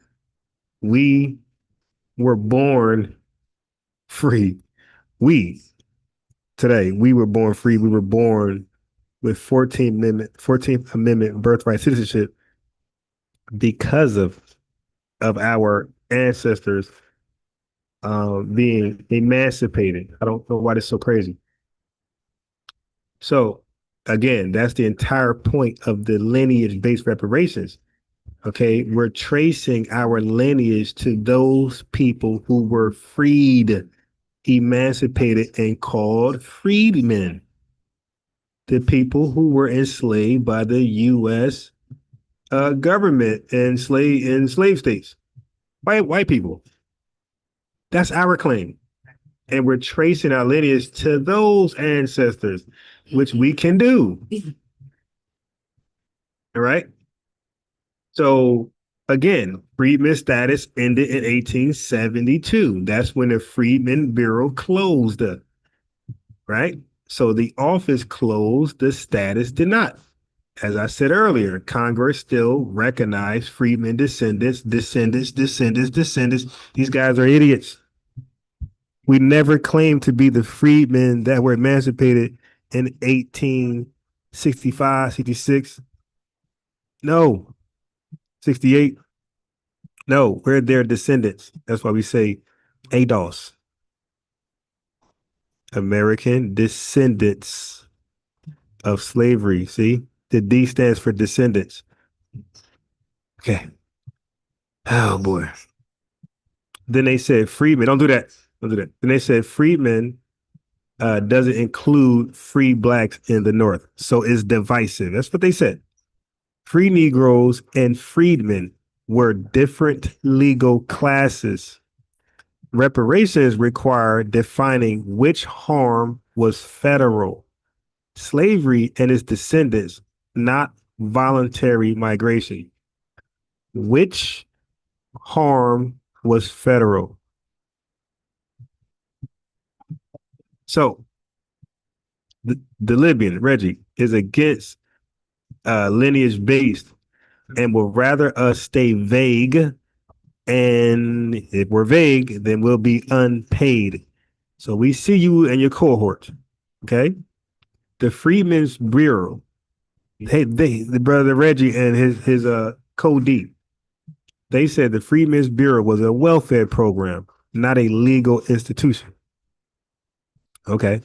The Bureau was created under the War Department, 1865, 13 Stat 507, with federal authority to manage labor contracts, land claims, education, and civil cases.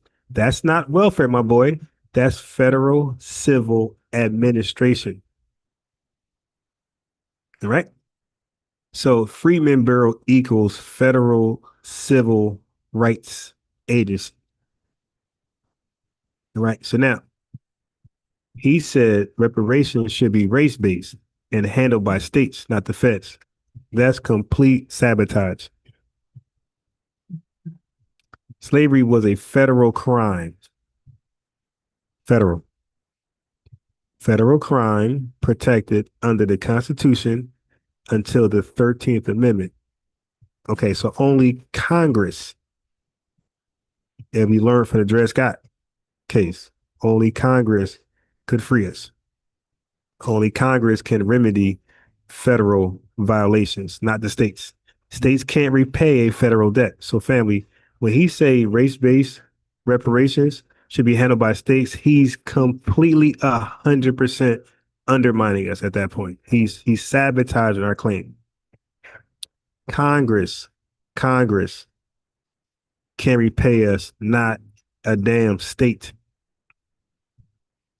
Okay, so federal harm equals federal payout. Federal harm does not equal state payout. Then they said the 13th, 15th Amendments already fixed everything. We just need to use them better. Those amendments ended enslavement and defined citizenship but never paid damages or restore wealth, idiots.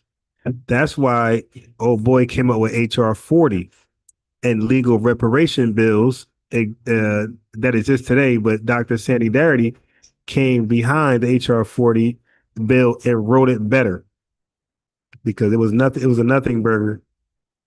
We respect Conyers for making an attempt, but we got it from here. We got it from here. So emancipation ain't compensation. Like that is literally a conservative position. So he said, Eric Foner said, our remedy lies. I already read that part. Okay, well, he's quoting Eric Foner. He said, Eric Foner said, our remedy lies in the 13th and 15th Amendments, not freedman status. Okay, so 13th, 15th Amendments, not freedman status. Foner acknowledges those amendments as the constitutional basis for remedy, but the freedman class defines who qualifies for that remedy. One more time. Foner acknowledges those amendments as the constitutional basis for remedy, but the freedman class defines who qualifies for that remedy. So we got to say freedman because, again, any tether can raise his hand and be trying to cash in a check. So he's quoting Foner halfway, right? You got to read the whole message, little buddy. Context matters. Foner cites Freedmen too. Little buddy, Libby and Reggie. Foner also cites Freedmen too. Did you not see that quote in there? But you're a great researcher, right? You didn't know Foner cited Freedmen? You guys are you dumb? Anyway, they claim freedman status expired after 1872. No descendant rights, they say. I mean, family, like, if they're not hired directly by white supremacists, I don't know who hired these guys. It got to be Africa, either one. So he said freedman status expired after 1872, so no descendant rights. Well, if freedman status expired, little buddy, that means all those indigenous people are no longer freedmen. So it doesn't go one way. We were both called freedmen, and that was both of our status. So if that status is gone, then neither one of us can hold to it. It's stupid. But the Cherokee Nation versus Nash decision in 2021 affirmed that, this is 2021, affirmed that freedmen descendants retain equal citizen rights. Proof the status never expired, little buddy. Grab a seat and learn. Okay, so the courts just ruled on freedmen rights last year, 4 years ago, and he's out here acting like they expired, a decade ago or whatever. That's why he's my little buddy. Okay, but 2021, the freedman status was well and alive in the courtroom. Okay, so he also said freedmen. So it's weird how he argues for freedmen when it comes to Native American indigenous people, but argues against it when it comes to DOS, descendants of, our family, our lineage. It's retarded. Like, you can't, if it's done for one, it's done for the other. So he says freedman is a dead term. It's just old language from a dictionary. But actually the term appears in active federal documents, e.g. U.S. Department of the Interior, Cherokee Freedmen rulings, Congressional Record 2022, as I just said. So if freedmen was dead, the U.S. Senate would need a Ouija board to keep using it, right? Because the Ouija board deals with dead things. Okay, but it's still in the congressional record. So again, the dude, but he's a top researcher, he said. So he said the word came from white psychology. You heard him say that. He said the Europeans called us freedmen. We didn't come up with it. Right? That's what he said. But the term was self-adopted by Black organizations, e.g. the American Freedmen's Union Commission, little buddy, in 1868. How about this one? And the Freedmen's Saving Bank. Remember that bank, 1865? That's Black agency, not Euro branding, little buddy. So we built a bank in our own name just to stay enslaved. That just sounds dumb. It's called the Freedmen Bank. Okay. So that's a new level of just mental gymnastics that he's playing with himself. So freedmen, we named ourselves, family. We named ourselves freedmen. It wasn't just something white folks kept calling us. We literally Freedmen Bank and Free American Freedmen's Union Commission. But little buddy's a great researcher. All right. So let him continue to make a mess. I can keep coming back behind him, pause, mopping it up. Right? Let me play the rest of it. So he's wrong that the freedmen applies to all Africans because some of them were already free, right? And it does apply to the Africans that weren't liberated from the Native Americans. It does, but that doesn't mean it applies to all of us. But if y'all want to go for that, then listen. Which is exactly what I just showed. Huh? Say what? I said, which is exactly what we just read. What I showed that it doesn't apply to all African Americans. It doesn't. Then why should all African Americans call themselves freemen? That's my point. That's why you're on the show. All right. So listen to him now. Two idiots. It's embarrassing. Necessarily have an ethnic name. Hey, Rue Haman's peace. Is we're going to humanize them, and we're going to recognize that these are men and women. He said the bank wasn't built by us. It had all white trustees. The bank was in dedication. Yeah, you're right. The bank. I never said the bank was built by us. The point I was making was that we adopted and embraced the terminology freedmen. That was the point, Heinous. So not the bank. You're right. White trustees. No, white trustees sabotaged the bank and took all the money and turned the bank upside down and caused it to be $3 million in our term money owed in debt. So you're right. But that wasn't my point. My point was that we embraced the name freedmen as early as 1865. And we're going to use this term freedmen and freed women. And the term freedmen, like the term man, became the embodiment of both male and female. The same people. Let me just start there. We're the same group of people. We are the descendants of persons descended from those whom were emancipated from slavery in this country. Okay, so watch this. So this is not, that's who you say you are. That's not all of us. Listen to him now. Watch this, Morph. Listen to him. So what we're going to do is we're going to humanize them, and we're going to recognize that these are men and women, and we're going to use this term freedmen and freed women. And the term freedmen, like the term man, became the embodiment of both male and female. He's making up his own definition, but go ahead. The same people. Let me just start there. We're the same group of people. We are the descendants of persons descended from those whom were emancipated from slavery in this country.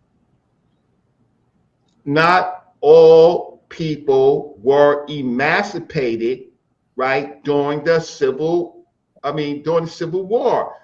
Africans were emancipated prior. Okay, no, that I'm busy. Daddy's working. Okay, let me finish cooking these this tether real fast, and I'll get to you. All right. Prior Civil War, Africans were emancipated prior in New York, in Boston. I mean, the argument he's making is stupid. Family, what is this? Is this a fool? Why is he introducing another class? We are speaking about people who were harmed federally. That's it. He's arguing something that's separate now. Right? In places, some places in the Midwest, right? Massachusetts, New England colonies, these Africans were free. That's why there's the Underground Railroad, right? To get them to free state. Okay, he's saying they were free, like Dred Scott, right? Like Biddy Mason, right? Did they have rights, you fool? This is a fool, by the way. I can say that because I'm being honest, not defamation. He's a fool. They didn't have rights. So to be a freedman, it means you now have 14th Amendment birthright citizenship. You are now an American citizen. the people he's naming, they were not legally American citizens.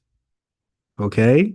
That's why they had to go to court and sue for to be free. And then even that freedom status would not grant did not grant them American citizenship. He is a fool.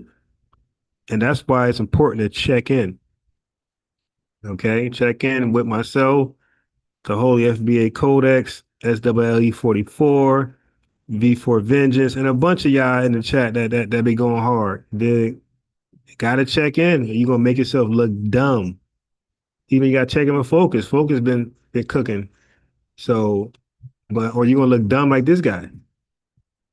You're gonna look dumb and get cooked on a live replay broadcast or live stream. Right? States where these people were freed before the Civil War. Then there's this category that Morpheus's family is from, right?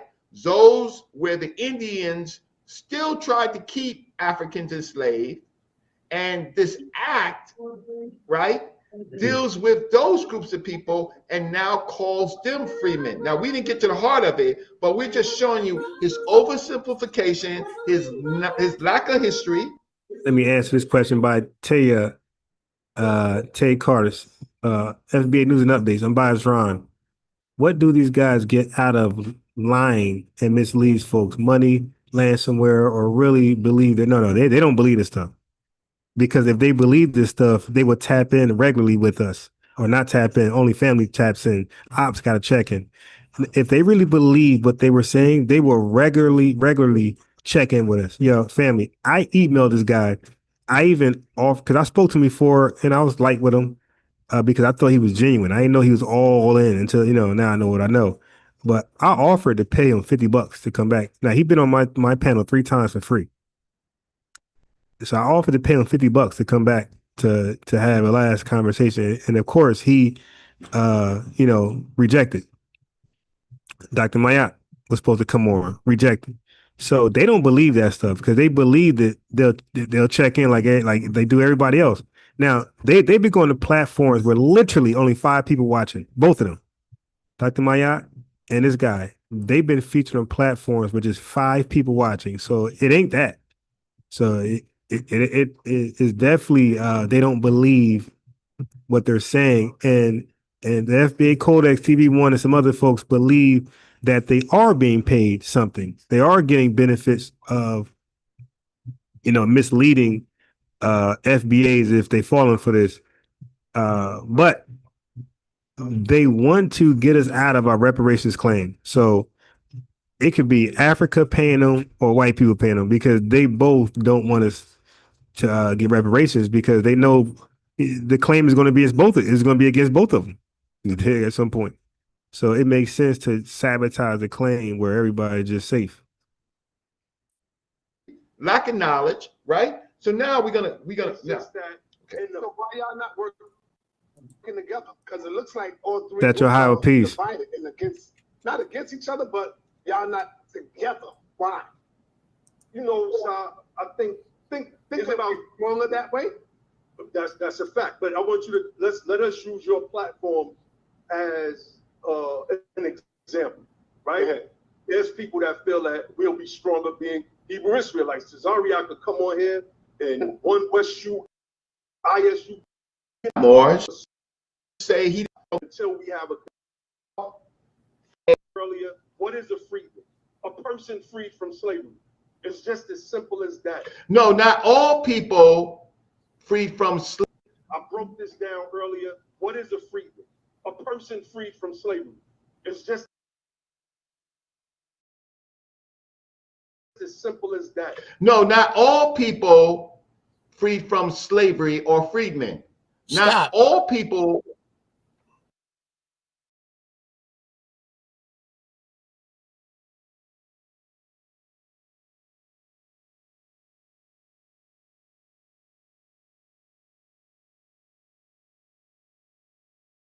Right where you just at. Say that one more time. Not all people freed from slavery were categorized with the term freedmen. Stop. So emphasize that. Share my screen again. Just 30 seconds. Okay. There you go.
What does that say?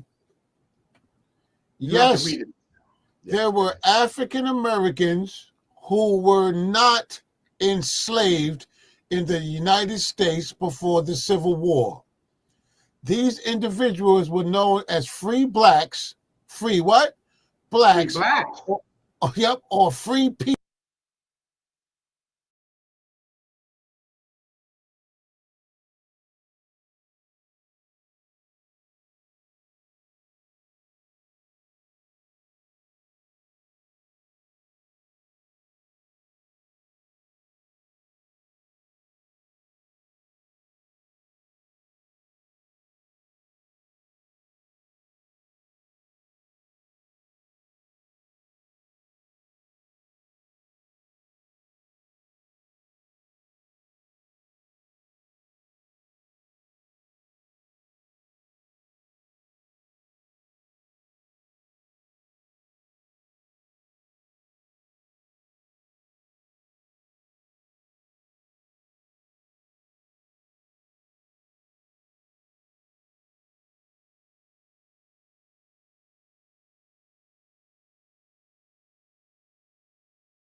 All right. So now look at these idiots.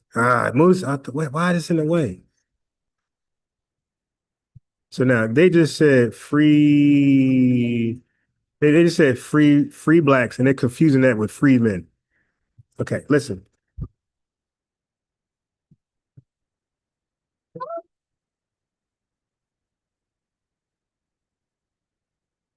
We do it this way. Not post, pre.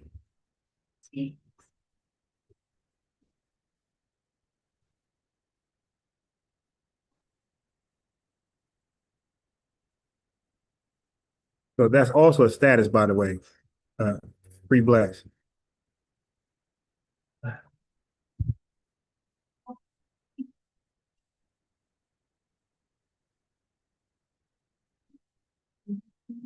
Down. Come back over here. Come back over here.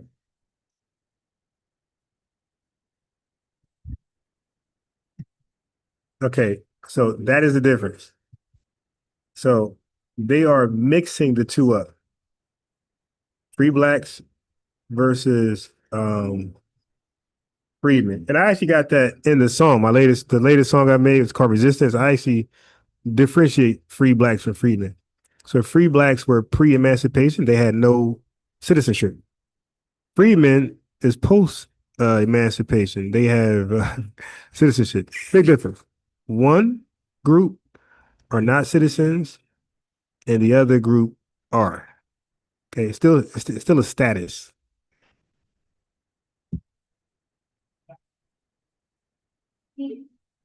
These guys are just stupid. They just really stupid.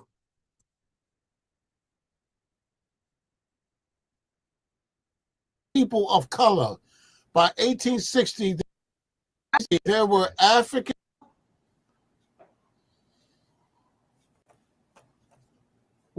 None your business in the building. Who else snuck in here? What does that say? You have to Yes, read it.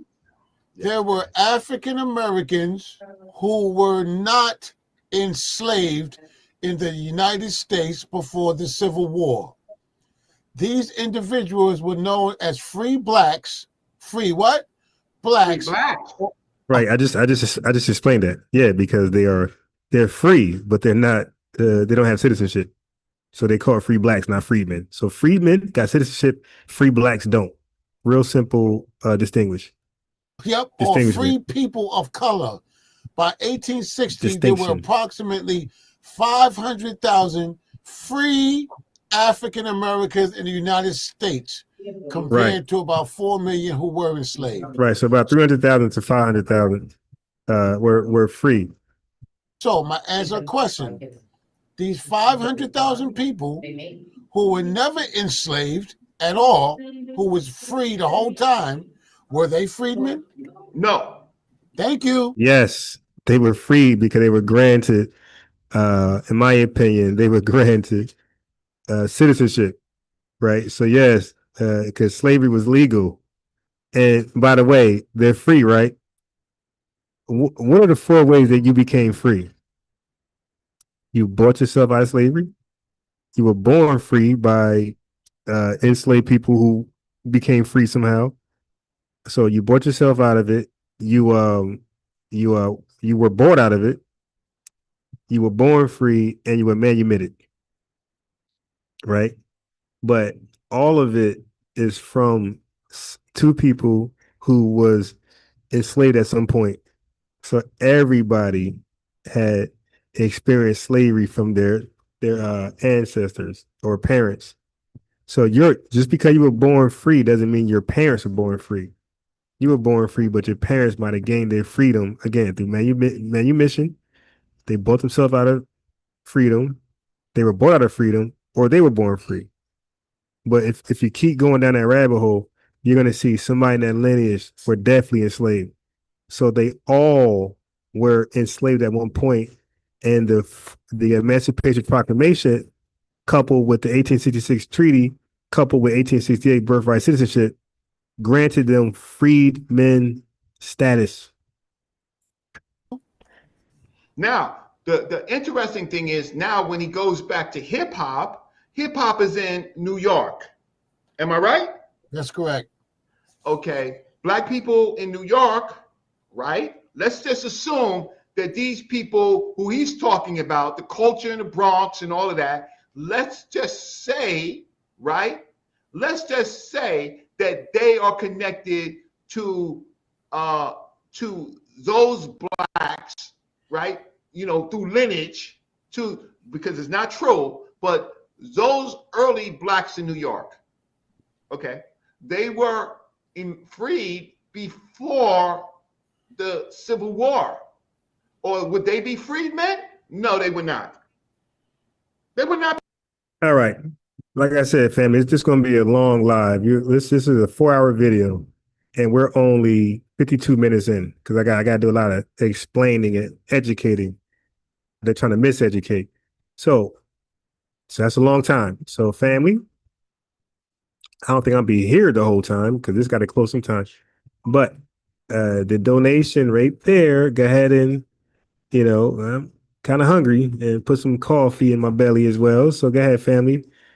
I am providing some value today, and we're gonna be here locked and loaded. And we need some muffins and some coffee and some orange juice right about now. But look, yes, free black people who had been enslaved, now called freedmen, became citizens after 1865, 1868, with the passage of the 13th, 14th, and 15th Amendments, which ended slavery, defined citizenship, and guaranteed voting rights, respectively.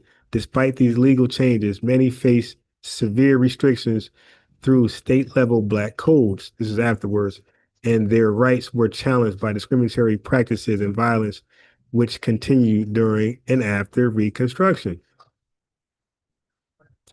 So outlaw slavery. So 13th Amendment, 1865 outlaw slavery and involuntary servitude with the exception of punishment for a crime. We know about that. 14th Amendment, 1868 granted no. Yeah, leave her alone. Granted, I know. Yeah, but leave her alone.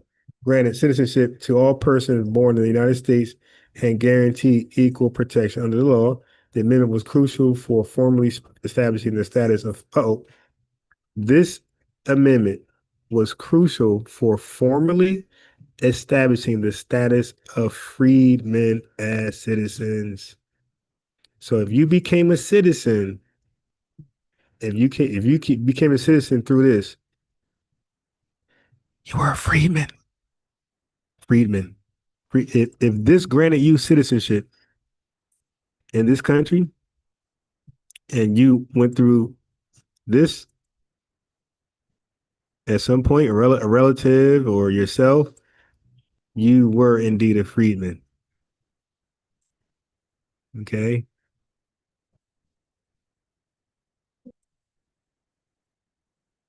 Be freedmen because New York became a free state.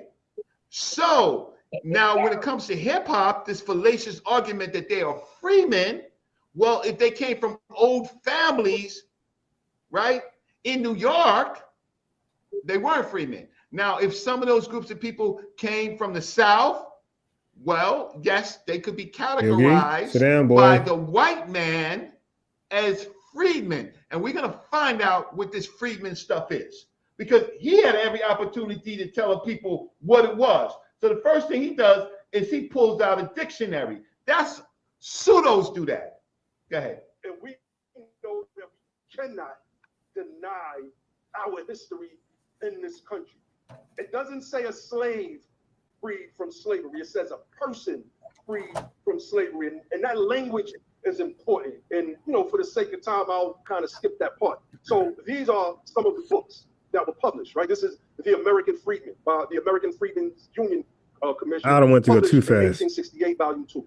A preliminary report touching the condition and management of emancipated refugees made. Sometimes you make it speed up, it goes natural. But in this case, I don't think that's natural. I think that's fast. It's too fast to catch what he's saying. To the Secretary of War by the American Freedmen's Inquiry Commission, June 30th, 1863. This is before the war even like really gets into, you know, its full stages. The American Freedmen, a monthly journal, and this was published in May of 1868. And I wanted to show this to show that we have a precedent, and this is why we're using this term, the Constitution of the American Freedmen's Aid Union, Vaughn's Freedmen's Pension Bill, being an appeal in behalf of men released from slavery, a plea for American freedom, right? So, you know. So this organization's constitution is a constitution, a government constitution, right? The Freedmen's Pension Bill constitution is a constitution.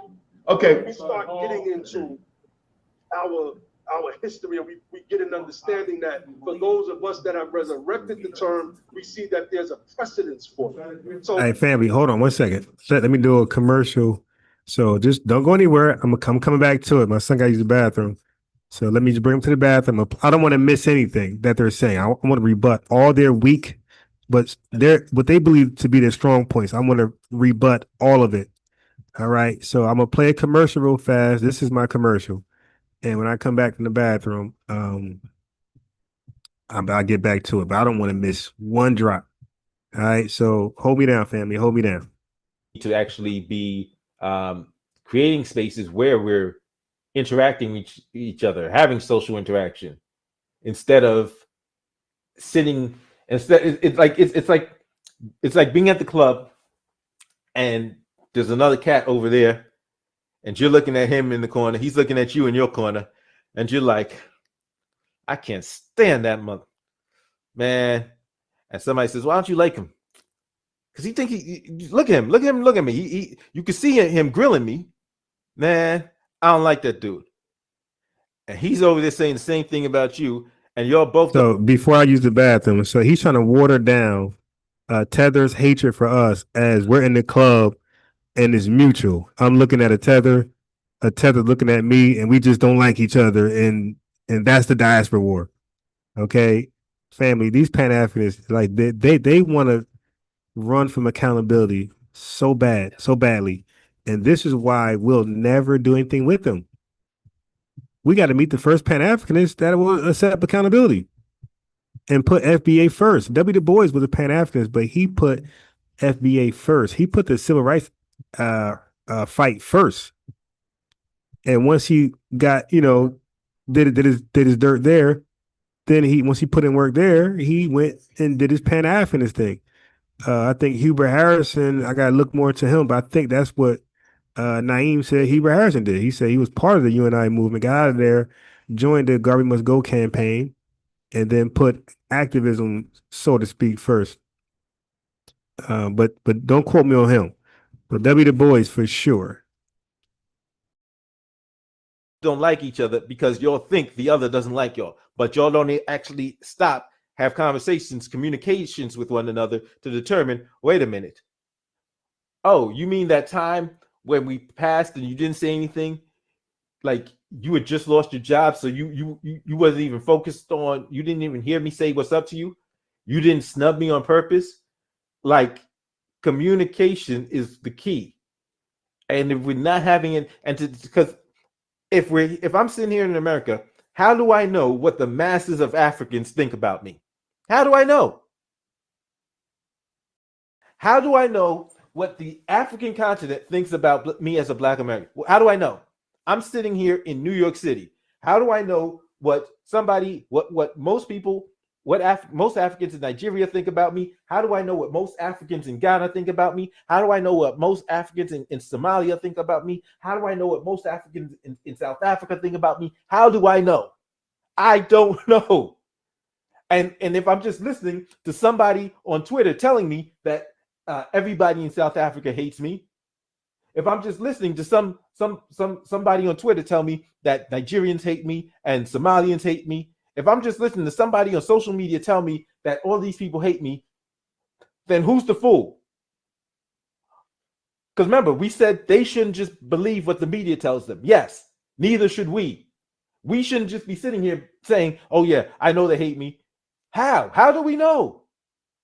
If we're not actually communicating with them, if we're not actually dealing with them, if we're not actually building spaces for us to come together, how do we know that the majority of South Africans, Somalians, Ethiopians, Kenyans hate Black Americans? How do we know?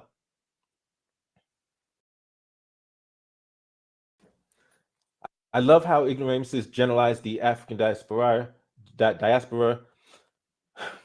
So listen, Tariq Nasheed, I remember seeing a bunch of his stuff prior.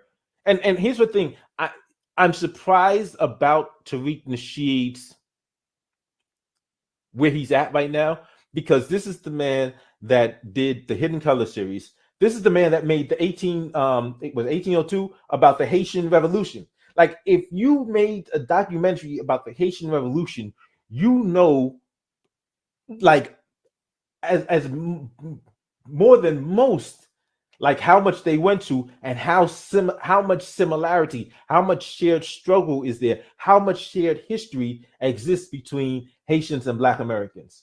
Like, you know. So to see him engaging, like, it seems like he's and so I wonder if this is just the product of the reparations movement.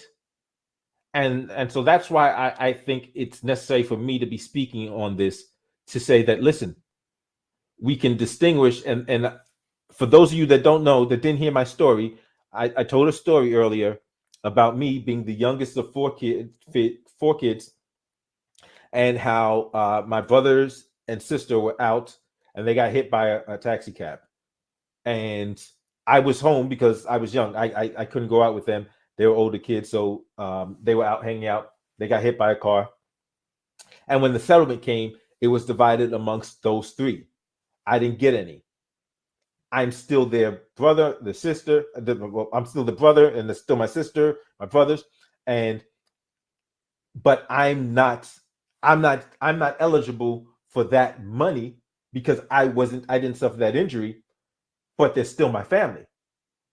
And so that same thing applies to reparations, where even if Black Americans are eligible for these sets of reparations for this set of injuries, it doesn't mean we're not family with the rest of the diaspora.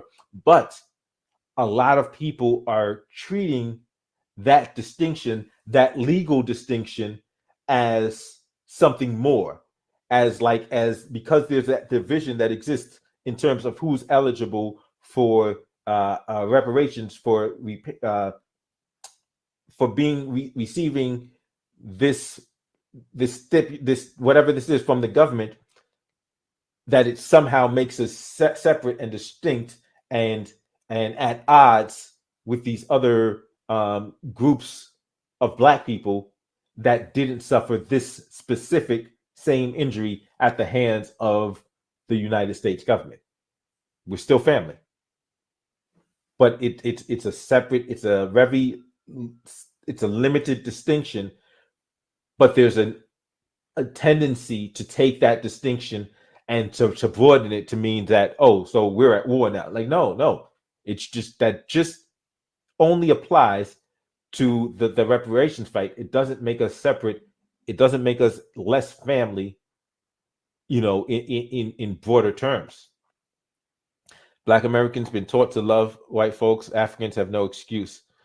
They were in the land and white people take it and they love. Deadpool, I would ask you to look at some of the more history, to take a deeper look into African history and what happened on the African continent, because it's funny. While civil rights is in full swing here, you've got similar fights happening in Africa.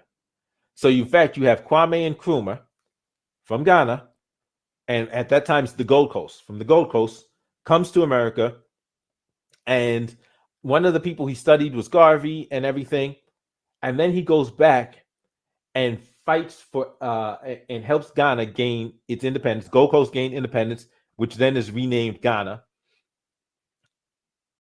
And you realize that the Africans on the continent were dealing with these folk in very similar ways to the way we were. Not exactly the same, but very similar. So that they was at war with these people.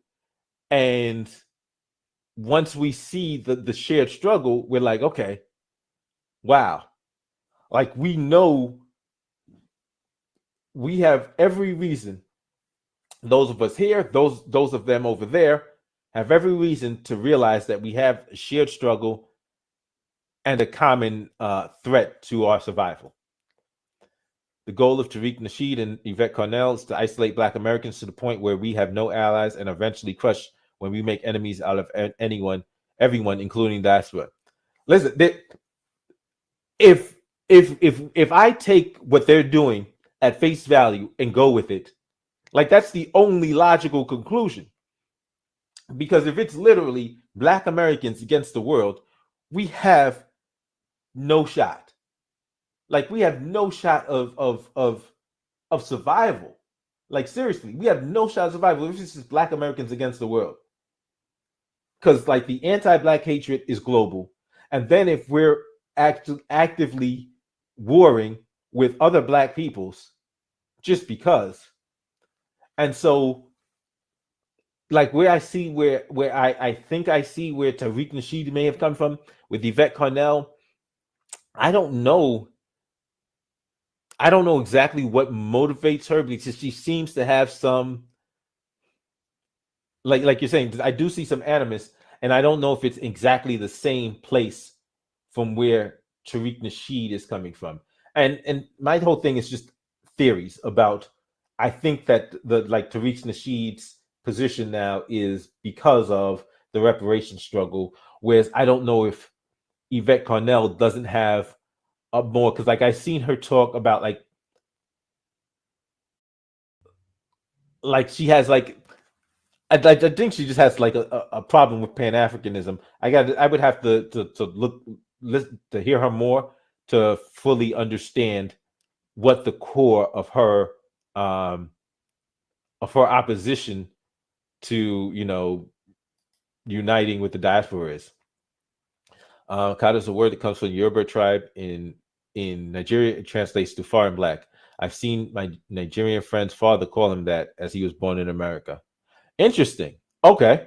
See, I don't know. I've heard the word, and I don't know if it's always a derogatory term or if there's a non-derogatory usage of it. I don't know that, but if it literally just translates to foreign black, that's interesting. Because if it literally just translates to foreign black, then it would seem like it could also apply to somebody from Togo, somebody from Benin. It would seem like that. Oh, by the way, it looks like Asians are getting in on the anti-blackness, so you're not just fighting white people. And like I said, this has been a global system, and that's why I think it's important to distinguish between white supremacy and anti-blackness, because there are non-white people that are very anti-black. So, and looking what China is doing on the continent of Africa, I'm like, wow, this is a problem. This is a problem. This is a real big problem. The I'm back, family. So he's trying to do is explain away the Akata word. That's what he's trying to do. Okay, we're not gonna let him do that. Black Africans think of comes. But commercial's done. Let's get back. Okay, so he's trying to establish some precedence of the use of the word. Did he? Wait, let's finish. I just want to finish this up, right? And no, this isn't Black's Law Dictionary. We're gonna get there. I don't even think I've added the Black's Law Dictionary piece. I didn't to this week, but I can pull it up. This is one of my most important lectures, because if anybody has read Michelle Alexander's book, The New Jim Crow, what she highlights, I definitely read that. I got it. Always escaped us. And we've been trying to get remedy, and this is what Noble Drew Ali said. Back to Noble Drew Ali, right? Why don't you just get to the definition? Why bring all these other people on? Let's just get to the definition to see if all our people were freedmen. He was right. And a lot of people had to admit that to me, Saab. Garfield, all of them that I was on that channel that day. Now, they might not have said Noble Drew Ali was right, but they said Lord Abbott was right about what you were saying about blackness and its broad application coming from the minds of these pale-skinned Europeans. Noble Drew Ali said this was an act of European psychology and that they gave themselves. But he's going to be using a term to describe all of us from the same people he's calling the pale-skinned European, right? Freedmen, right? They enslaved us. That's correct, right? And they created this term called freedmen, and that's supposed to be our status. Our status. Okay, let's go. The name white, which was something superior, and gave us the name black, the obverse, which was inferior to theirs. And I came on this channel and I touched on this a great many times. And I think people are starting to see it for what it is. So when we're trying to get legal remedy, now, okay, so now he's going to do the magic. We are trying to get legal remedy from the Europeans, right? When they created this Freedmen's Bureau, which we're going to discuss how long it was, who it applied to, and we're going to find out if there's any legal remedy in the Freedmen's Bureau. Spoiler alert, no. We understand the 14th and the 15th Amendments, particularly the 13th Amendment, is where our remedy lied all along. Eric Foner, the foremost. It lies in the 13th, 14th, and 15th Amendment, and it also lies within state law and city law. This was an idiot. But it doesn't, right? The Freedmen Bureau, it doesn't lie with that. Yeah, The this dude's Freedmen an Bureau, idiot, yo. ladies and gentlemen, was a welfare organization. Scholar on I already debunked in his that. book, The Second Founding, said, I do not understand why today's civil rights leaders and activists and attorneys are not using the 13th, 14th, and 15th Amendments for remedy for quote unquote black people in this country. That's fine, but it didn't say why aren't they using the Freedmen's Act for remedy. They said the 13th, 14th, and 15th Amendment, right? They didn't say the Freedmen's Bureau Act for remedies, Freedmen's status. They said the 13th, 14th, and 15th Amendment. He's cutting himself. No, idiot. The 13, 14, 15 is important to use, but who does it apply to? It applies to the freedmen, you idiot. This is what the foremost constitutional scholar Eric Foner said in his book, The Second Founding. Y'all make sure y'all get that book. Everything that I say here today pretty much is going to line up with the exception that Eric Foner believes that. I'm sorry, Morpheus. Morpheus, I just want to show the people how he thinks and how he, what his methodology is. He's talking about the Freedmen Bureau, Freedmen Act is going to give us status, but then at the same time, it says that the 13th, 14th, and 15th Amendment is better remedies. But still. Okay, again, family, this is an idiot who's trying to confuse the masses. The 13, 14, 15 amendments are used in our favor for our claim. But who is the our? Who's the our in the claim? We are the freedmen. So it all goes together. He hasn't shown you anything from the organization that called us the freedmen. He hasn't shown us. He showed us the union. He didn't show us anything. This is just bad scholarship. Up under the 14th Amendment, and that's false. So let's get back to this. Freedmen, a term which refers to that class of persons and their descendants who were emancipated during the war between the American states.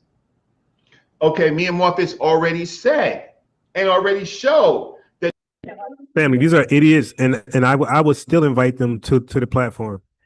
FBA Black American Lineage. Why are the anti-black hate be coming from New York so hard? Family, great question, bro. Let me add you as a moderator. Give you your lineage wrench. Great question. Certified Sachi. Peace to you. That there were already freed blacks who were already free, and this is not only in the North. There were free black Christians, mulattoes, and others that were free in some of the states. And they were free before the war, right?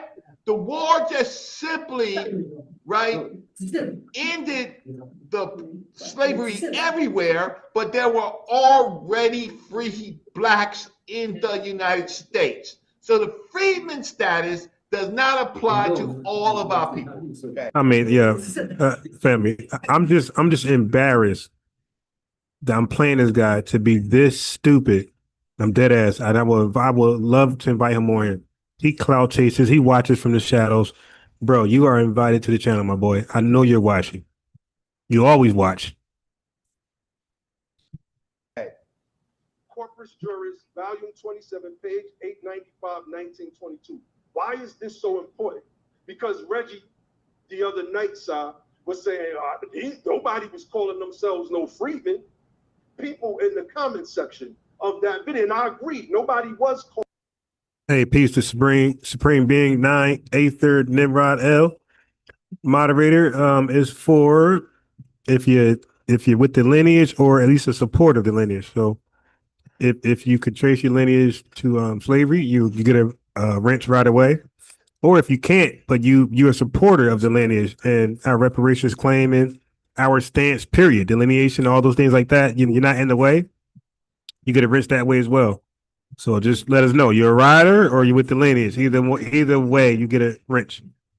Calling themselves. So then why argue with me? If you said I said that nobody was calling ourselves freedmen in the Bronx, then why say that and then turn again and say you agree with me?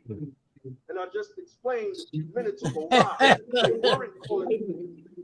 We have been the victims of the pens of They really think they're cooking, family. so-called white supremacy. So they still, Law Abba wasn't calling themselves freedmen. That's why I say all you got to do is let people talk. They don't need to call themselves that. That was their status. That's a legal status. They were called Negroes, colored, and we said black later on. Hey, Supreme Being, I don't care what you are. I don't care what you are. You didn't listen to me, which probably why you won't get a wrench. SJ, period. I said something simple, bro. I don't care what you call yourself. I said if you can trace your lineage to 1970, you get a wrench. If you can't, but you're a rider on our talking points and what we stand for, you get a wrench that way. Those are only two ways. They calculate. Yeah, he's talking us to death. Of black, Negro, and colored on our people. Colored would be dropped later on to keep us mentally within the state. Now, when you're trying to sue and say it's racism, I'm discriminating or against because I'm black, the courts say prove it. The courts, like they told billionaire Byron Allen in the Comcast case, they asked him, but for race, because that's a Supreme Court doctrine, but for race, can you prove that Comcast has been discriminating against you? Michelle Alexander breaks this down in her book. Okay. I have been in federal court. I have been in state court on okay, now I'm not interested in his fake pseudo court cases. Dude, you're not a lawyer. So I'm gonna skip past that bad illegal advice. Like that bad illegal lawful advice. To virtual class of person. It does not. You got to be smart enough to know that when old acts and old laws expire, then it expires, right? This 40 acres and a mule, right? This is an old concept. Does it apply today? No. Do we want it to apply? Yeah. Do we really want a goddamn mule that's going to die? No. Right? Do we want the 40 acres? Yes. Are we going to get it? No. Why? We don't have any legal precedents to get it, right? Family, watch how easy he get cooked. You already said no legal precedents. But to apply, yeah. Do we really want a goddamn mule that's going to die? No, right? Do we want the 40 acres? Yes. Are we going to get it? No. Why? We don't have any legal precedents to get it, right? But yes. Yeah. No, I'm agreeing with you. I'm agreeing with you. So for everybody watching, right, who's watching this, let me do this. Share my screen one more time because I really want to push this part in, right? This is very important. Okay. I don't know if everybody can see this, but what I'm going to do is I'm going to make it bigger again, right? Okay. Here we go. It says, your question was, so was every African American a freeman? That was your question. That was my question. And the answer is, not every African American was a freeman or a free person. The term freeman or freedmen specifically referred to the formerly enslaved individuals who were emancipated, particularly after the Civil War. In the antebellum period, they were both enslaved and free African Americans in the United States. Let me say that again. They were both enslaved and free African Americans in the United States. So by default, this term freedmen is not talking about everybody. It's not. But so, he's trying to package it like this term refers to everybody. It's like, no, it don't. Just like they packaged the term Moors. When they were packaging the Moors applied to all of us. No, it did not, right? Just like the Hebrews are packaging that we are all Hebrews. No, we're not, right? These are people with slow gases. Freedmen does not apply to all of us, right? And it has an origin and it has an expiration. So I think I'm finished with him, but I do want to go back to the hip hop because what they tried to do is culture vulture hip hop, right? Now, the sister Riri, I respect Sister Riri. She's the elder sister. I don't disrespect elder sisters. But let me go on before I show you the real definitions, right? Why this dude is deceiving us, right? He just, well, his thing is, I got a term that's older than FBA. I got a term that's older than ADOS. I got a Freedmen term, so that means my term is better.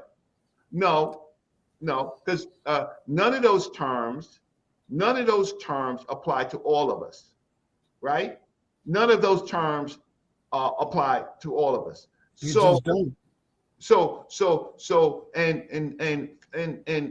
few of those terms have any legal precedent. Not Freedmen status has no real legal precedence status. Neither does definitely not FBA, right? And American descendants of slavery depends on how it's argued in court, right? It may have more when it comes to reparations, but only with reparations, not with power. It's only for us waiting for a handout from white people from reparations, right? Instead of unifying and doing what we're supposed to do. So if you're sitting around waiting for reparations, you're slow gas. But if you want to work toward unification and things that we can do in our cities and for city governments, that's a better proposition. But anyway, so let's go to the beginning where all of this stuff, this hip hop started, right? Because see, they thought they had an angle with hip hop. We're gonna get our people to say that hip hop was a Freedmen situation. No, it wasn't. So let's go.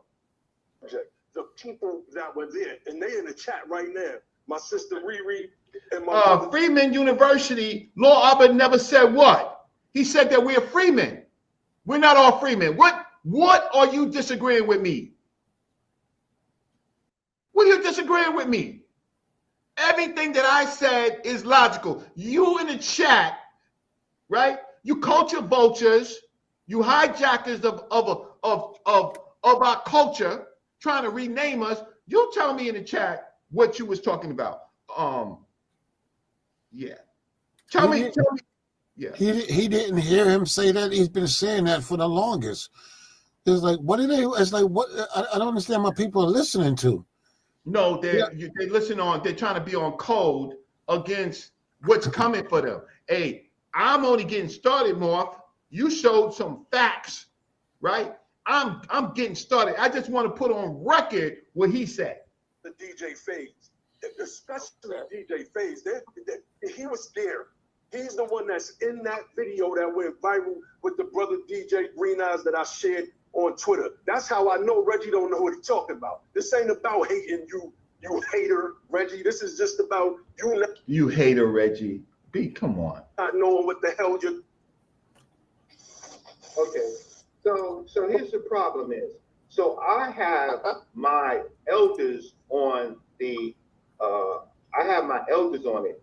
What did I say that was wrong from my elders about how hip hop got started?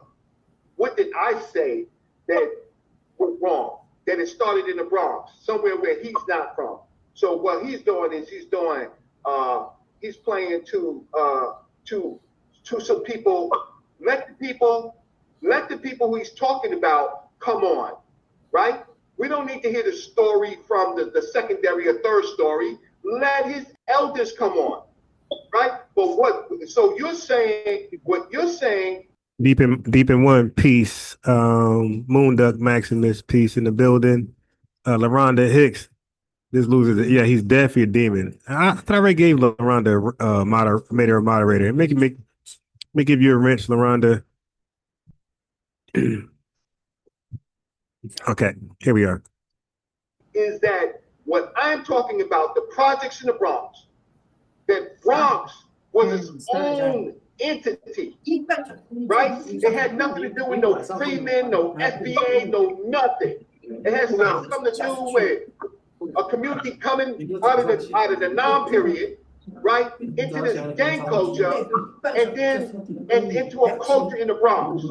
Nothing that I said was wrong. And then over here, you have CC and you have Les. You see this dude right here? This is Les over here, Les Love, right? I'm trying to figure out what the date of this show is. May 20th, I forget, what is it, 1973, 1971 or something like that. 72, 73 or something like that. This is this brother right here. He's a pioneer, right, of hip hop. Okay, right, but he's not gonna call himself no Freedman. Well, let's go. So what did I say? So he's lying on me, right, for no reason. But I'm gonna let him back on. Let me finish. Okay, he doesn't have to call himself a Freedman, Reggie. We're for the most of us, we're using Freedman just for the reparations claim. We're not really using that as an ethnonym. We have chosen FBA, and his second is ADOS. So that's stupid to even say that. But again, these guys are just dumb people making strawman arguments, arguing against nobody, and they're afraid to actually pull up to a podcast like this to talk about this very things. Like, why not get opposition, man? Why just talk to each other and confirm each other? We don't do that over here. We want opposition. If I have a thought, I want opposition. I want my family to let me know if that thought is right or I need to work on some research. And then, yeah, man, we don't want the yes men and yes women in the lineage. We want people to be like, no, I don't like that. That's garbage. That's wrong. Or that's a bad strategy. We want to encourage that, but from a space of love, not just because you're just envious and hateful because somebody had a good idea. But no, if you truly believe an idea is bad and wrong, we want to encourage freedom of expression. Right. But these tethers, they out here talking amongst themselves, afraid to talk to the FBA. Because of course, hold 1 second. Les, what year was this? Like 1973. All right. Like I was right. 73. You talk about 73. I'm talking about cats that's going to talk about now. Yeah, so the Solon, and when somebody said that before, I'm like, why that sounds so familiar? And it's crazy how AI works, because once somebody said that in the chat, when I logged off, it was hella videos about Solon, and I never clicked on one thing. So I'm like, oh, he's talking about that. So Tariq said, I agree with Tariq that she in a way. He said, yeah, there's nothing wrong with Solon. He said people can say they're Solon and FBA, ADOS, Freedmen. He said that's good to have diversity in what we call ourselves. Because, and you know, family, listen, Munda, you know what I say. I just say the lineage. To me, the lineage is better than FBA, better than ADOS, better than Freedmen, is better than Solon. Because you know why I say that? Because when you say FBA, ADOS, Solon, and Freedmen, you're just labeling the lineage. It all is speaking about the lineage. So I just say the lineage. I just say the lineage. Like, that's like holding up a golden egg and giving it names. It's like, well, you can call it what you want to call it, but I got it. It's in my hand. So the lineage is the golden egg. So I just say the lineage. But I agree with Turk that we should call the lineage many names. So one person can't poison the well and try to, equate it to some terroristic group or some gang related thing. It'd be a bunch of names. I like that. So that's why on my podcast I say Freedmen, ADOS, FBA interchangeably or all together when I speak, because those are the most popular ethnonyms for the lineage, and that's what I say: Freedmen, ADOS, FBA. That's all. I use them interchangeably, and I say them all sometimes all together with the same sentence when I describe the lineage. So Solon is another terminology to describe the lineage. Got no problem with that. People say foundational African, American. I disagree with that, but it's okay. But I know they're trying to describe the lineage, so whatever. I don't agree with that. I don't agree with anything with African in it. But I understand they're trying to describe the lineage. As long as they're being exclusive, then get in line. Like, I like Solon better than that. I like other ethnonyms better than that. I don't like anything with the name African in it. But I just say the lineage. And for clarity, FBA Adolf Freedmen. But this fool right here, this, whatever this dude is, this dude is an old, miserable clown that always thought that he should have been the guy. Family, I got recordings with me and him talking probably 13 years ago. So I'm not unfamiliar with this guy. And like we exchanged emails 13 years ago. You dig? So I've been knowing this guy and been communicating with this guy for over a decade. Or just about a decade, because I'm like guessing. But it's been about a decade or a little more. I've been communicating with this guy. He is a clown. He's very emotional. He don't like to be challenged. He always thinks he's right, and he's always talking about the elders. Like he gets superpowers because he's saying the elders. You dig? But he's very emotional, very belligerent, and that's his story. That's why he's a failure online. No self-control. Y'all know what I say. He's self-resilient. He practices self-defense. He knows knowledge of self, but no self-control. 1970, 1971 with the Baby Spades, who are really the creators of hip hop culture that this dude Reggie tried to pass off. Now what he's doing is, you're going to find out another slippery thing is, we're going to start talking about the black spades. There's a reason why they're called the black spades. Then the black will be. All right, so now let me cook. Let me cook for where you left off at. I'm done with him running his damn mouth. Okay, so he said, he said. Okay, he said, since not all black people were freedmen, we should drop the term completely. Okay, but that's like saying because not everyone was a veteran, we should cancel the GI Bill, right? That was for veterans. Okay, so cancel something because it doesn't apply to everybody. That's just stupid. The term freedman identifies a specific injured class for legal redress. He says everybody wasn't a freedman and everybody didn't get whipped either. Yeah, that's why laws exist, little buddy. Specific harm equals specific justice. If you were harmed or your ancestors was harmed, you're due justice, money. He says freedman status has no modern legal standing. It expired in law. Well, Title 25 USC 71 and tribal treaties still list freedmen descendants for benefits and citizenship. So current case law, not nostalgia, right? He says, so to respond to that, federal judges are still signing off on Freedmen in 2021. So his argument has expired before the ink did. All right. So Freedmen still in U.S. code. That's a fact. Then he says Freedmen status has no legal precedent for reparations today. I play that back. The Freedmen's Bureau Act 13 Stat 507 and Freedmen's Bank Act 13 Stat 510 were federal remedies explicitly for that group. The first national reparations prototype. He said there was no precedent. Okay. Freedmen equals first federal reparations model. That's all. It's the first early framework for reparations when we were called freedmen. He says waiting for reparations is lazy. Hey, let go of that. Go ahead. So he says waiting for reparations is lazy. Who's sitting around waiting for reparations? Like we're all living our day-to-day life. What are you talking about? He said we should just unify and build our own. Bro, we're unify with who? With ourselves, the lineage, yes. Coons and tethers? Hell no. Okay, and we are doing our own thing. I don't even know what build our own means. Like that's some Pan-Africanist framework that says start your own government, some stupid shit like that to get your ass locked up.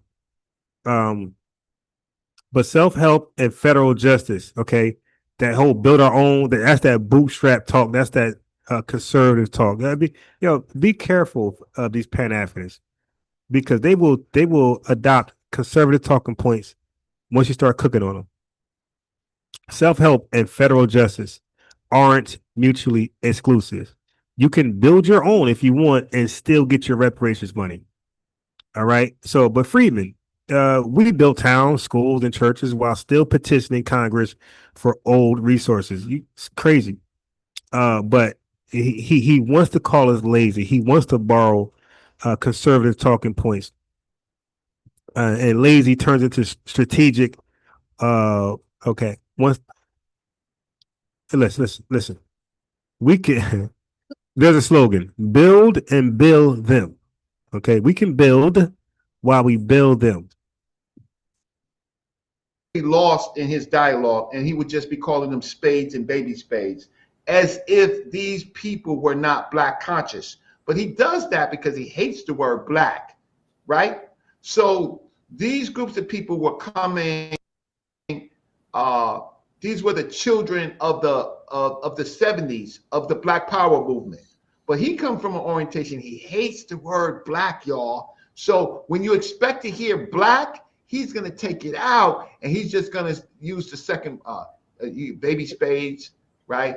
Or he's going to say. Now I ain't gonna lie. When Brother Reggie points out the plebiscite babble that Naeem uses, and he's trying to introduce it into reparations jargon, I actually agree with that. I definitely agree that Naeem, that's why he keeps saying Noble Joe Ali, and yeah, I agree with Reggie with that. Like he's like low key interjecting some of that plebiscite babble into the more reparations, and he won't say black. And family, that's why he won't say he's Foundation Black American, because he won't say the word black. So Brother Reggie's not wrong right there. Because he's Moors, they have an issue with black. They'd rather be white. The Moors, not saying Naeem today, but the Moors, for the most part, would rather say they're a free white person than to say they're black. So he's not wrong with that ad hominem attack on a Naeem. That's actually kind of true. That's why I watch Naeem, because he likes to interject or he likes to incept. He likes to that's a better word. He likes to incept some of the plebiscite babble into the reparations legal jargon. So I always watch him, but he will not say black because of his Moorish background. The spades, right? But he's not gonna say black spades. Watch him. It's just some secondary scary crew out in the Tetherman. Chuck City crew. Like, you said anti-black and white supremacy is the same thing, Tetherman, right? Reggie, look, you from the Bronx? Watch this. 1970, 1971 with the baby spades, who are really the creators of hip hop culture. The baby spades, the baby black spades, right? Not the baby Freedmen spades, but the baby black spades, right? Okay, now watch this. Dude, Reggie tried to pass off as just some secondary scary crew out in the Bronx. Oh, the black spades was in fact a very, very scary crew, right? I didn't say that they were secondary, but all of those crews were scary. Silver Skulls, all of them, right, were scary. But you're not from the Bronx, so don't talk about the Bronx because you wasn't even there, right? I don't even know if you knew Bam or any of these people, Herc or any of the Busy Bee Starsky, DJ, Disco King Mario. I don't think you ever been to Bronxdale. I know you ain't been to Castle Hill, right? So you've been to Soundview? Stop talking about something that you don't know when there's people who actually live there. Morpheus, tell us about you in the Bronx. Where Now, you been? We'll pass. We don't care about. African Americans don't understand that not all African nations, 47.9 million, was there. All right, he about to say something real stupid. Morpheus, tell us about you in the Bronx. Where you been? What you did? Man, look, I lived over there in Lambertine Projects. You know what Lambertine is, right? Exactly, in the Bronx. So I 72. Like, so I don't even know what to say to him, man, because it's, and I see population of African Americans in the United States is 47.9 million African Americans, right? He said 47.9 million. See, so you see, family, they call us African American. They won't call us black. And it's funny because he's charging Naeem with that, but he won't call us black. They'll keep saying African American, but they'll call the foreigners, the cosplayers, black. Watch the language. African American are all freedmen. That's correct. We just read that not all African Americans in the U.S. in 1861 and prior to that were freedmen. So you can't apply. So you can't apply that to everybody. You just can't do that. You know. So I don't understand. You don't understand to check in. You know, like these guys know me. Like these guys can easily check in. They won't because they want to stay ignorant and stay. They don't want to be corrected. They don't want to have to wave the white flag. I get it. Nobody likes to be wrong when they're actually wrong. I get it. I do understand what he's doing. Let me not say I don't understand, but I'm saying to y'all people listening, if y'all swallowing that and drinking that Kool-Aid, I don't know what to tell you. Yeah, you should. You go to Jim Jones' farm. Yeah. Right? If you swallowing that Kool-Aid, check this out. It's like 20 degrees in New York, 15, 20 degrees. Hey, yo, I'm selling ice cream on Yeah, the I'm not drinking a Kool-Aid. You just saw. I just showed you the facts, right? On the numbers, who were called freedmen, who weren't freedmen, the numbers and so forth. Oh yeah, I could believe that. I am six. Laura, he said Ab was about to do a hip hop documentary the time Tariq was doing his. Right, I could definitely see that because these Naeem, he has the same hate for Tariq Nasheed, no different. I call it obsession. He has the same obsession for Tariq, no different than Doodoo Bay. You know how I do, no different than this guy right here and Unc and everybody else. The Naeem has the same obsession that's this fake hate, but it's really obsession for Tariq Nasheed. All those older guys, that's like near Tariq Nasheed, age somewhere up there, they all have this jealousy for him because they all wanted to be him. Naeem always wanted to be a grand sheik of the Moor Science Temple, the grand sheik of this, and the grand sheik of white supremacy, KKK. You know, he's want to be grand sheik of something, grand wizard something. You did. Amara Squad and Pseudo. He always wanted to be a leader of. Just check their resume. This guy, Reggie, Black City Plan, always wanted to be a leader. Always like these are the guys who always wanted to be a leader, and they could never forgive Tariq Nasheed for saying the code is the leader. Those words killed all of their dreams to be a leader of Black people. 43 million DOS, FBA, American Descendants of Slaves, and Freedmen, Descendants of Freedmen. The code is the leader killed all of their ambition, dreams, goals, aspirations to be that leader of FBA. And they could never forgive him for that. Because like I said, Naeem, Grand Sheik, this, Grand Wizard, that, leader of this group, that group. The code of the leader killed it for the Baba Smalls, all the elders who want to be a leader, all the Prince of Papa, all these guys, they all want to be leaders. And the code of the leader killed all of their momentum. And they could never forgive him for that. Well, you just saw it, right? You can research it yourself. Right. Don't believe me. Don't believe Moochie me. Bear, don't another believe one. him. Yep. Just that weird dude. Do your just simple. Why don't you finally? Well, you know what you're asking them to do? You're asking them to do something that they don't do. You know what they do? What they do is that they look at compound words like foundational Black American, and they say that sounds smart. Or they look at something like freedmen, right? Oh, yeah. That's as far as our scholarship goes. Yeah, but you say African American. Okay, you just cooked yourself. That's as far. We Yeah, looking yeah, at yeah, yeah. compound We work. play, yeah, well, yeah. They play these gymnastics history. That means his story. Mystery is my story. See, they play. That's as far as we go. Yeah, Compound words. I'm yeah, asking oh, this man. audience, right?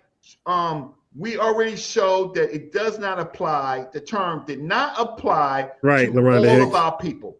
It only applied to those people that were emancipated in the South, and not all of them, and those from the Native Americans that still kept Africans. It doesn't apply to all of our people, right?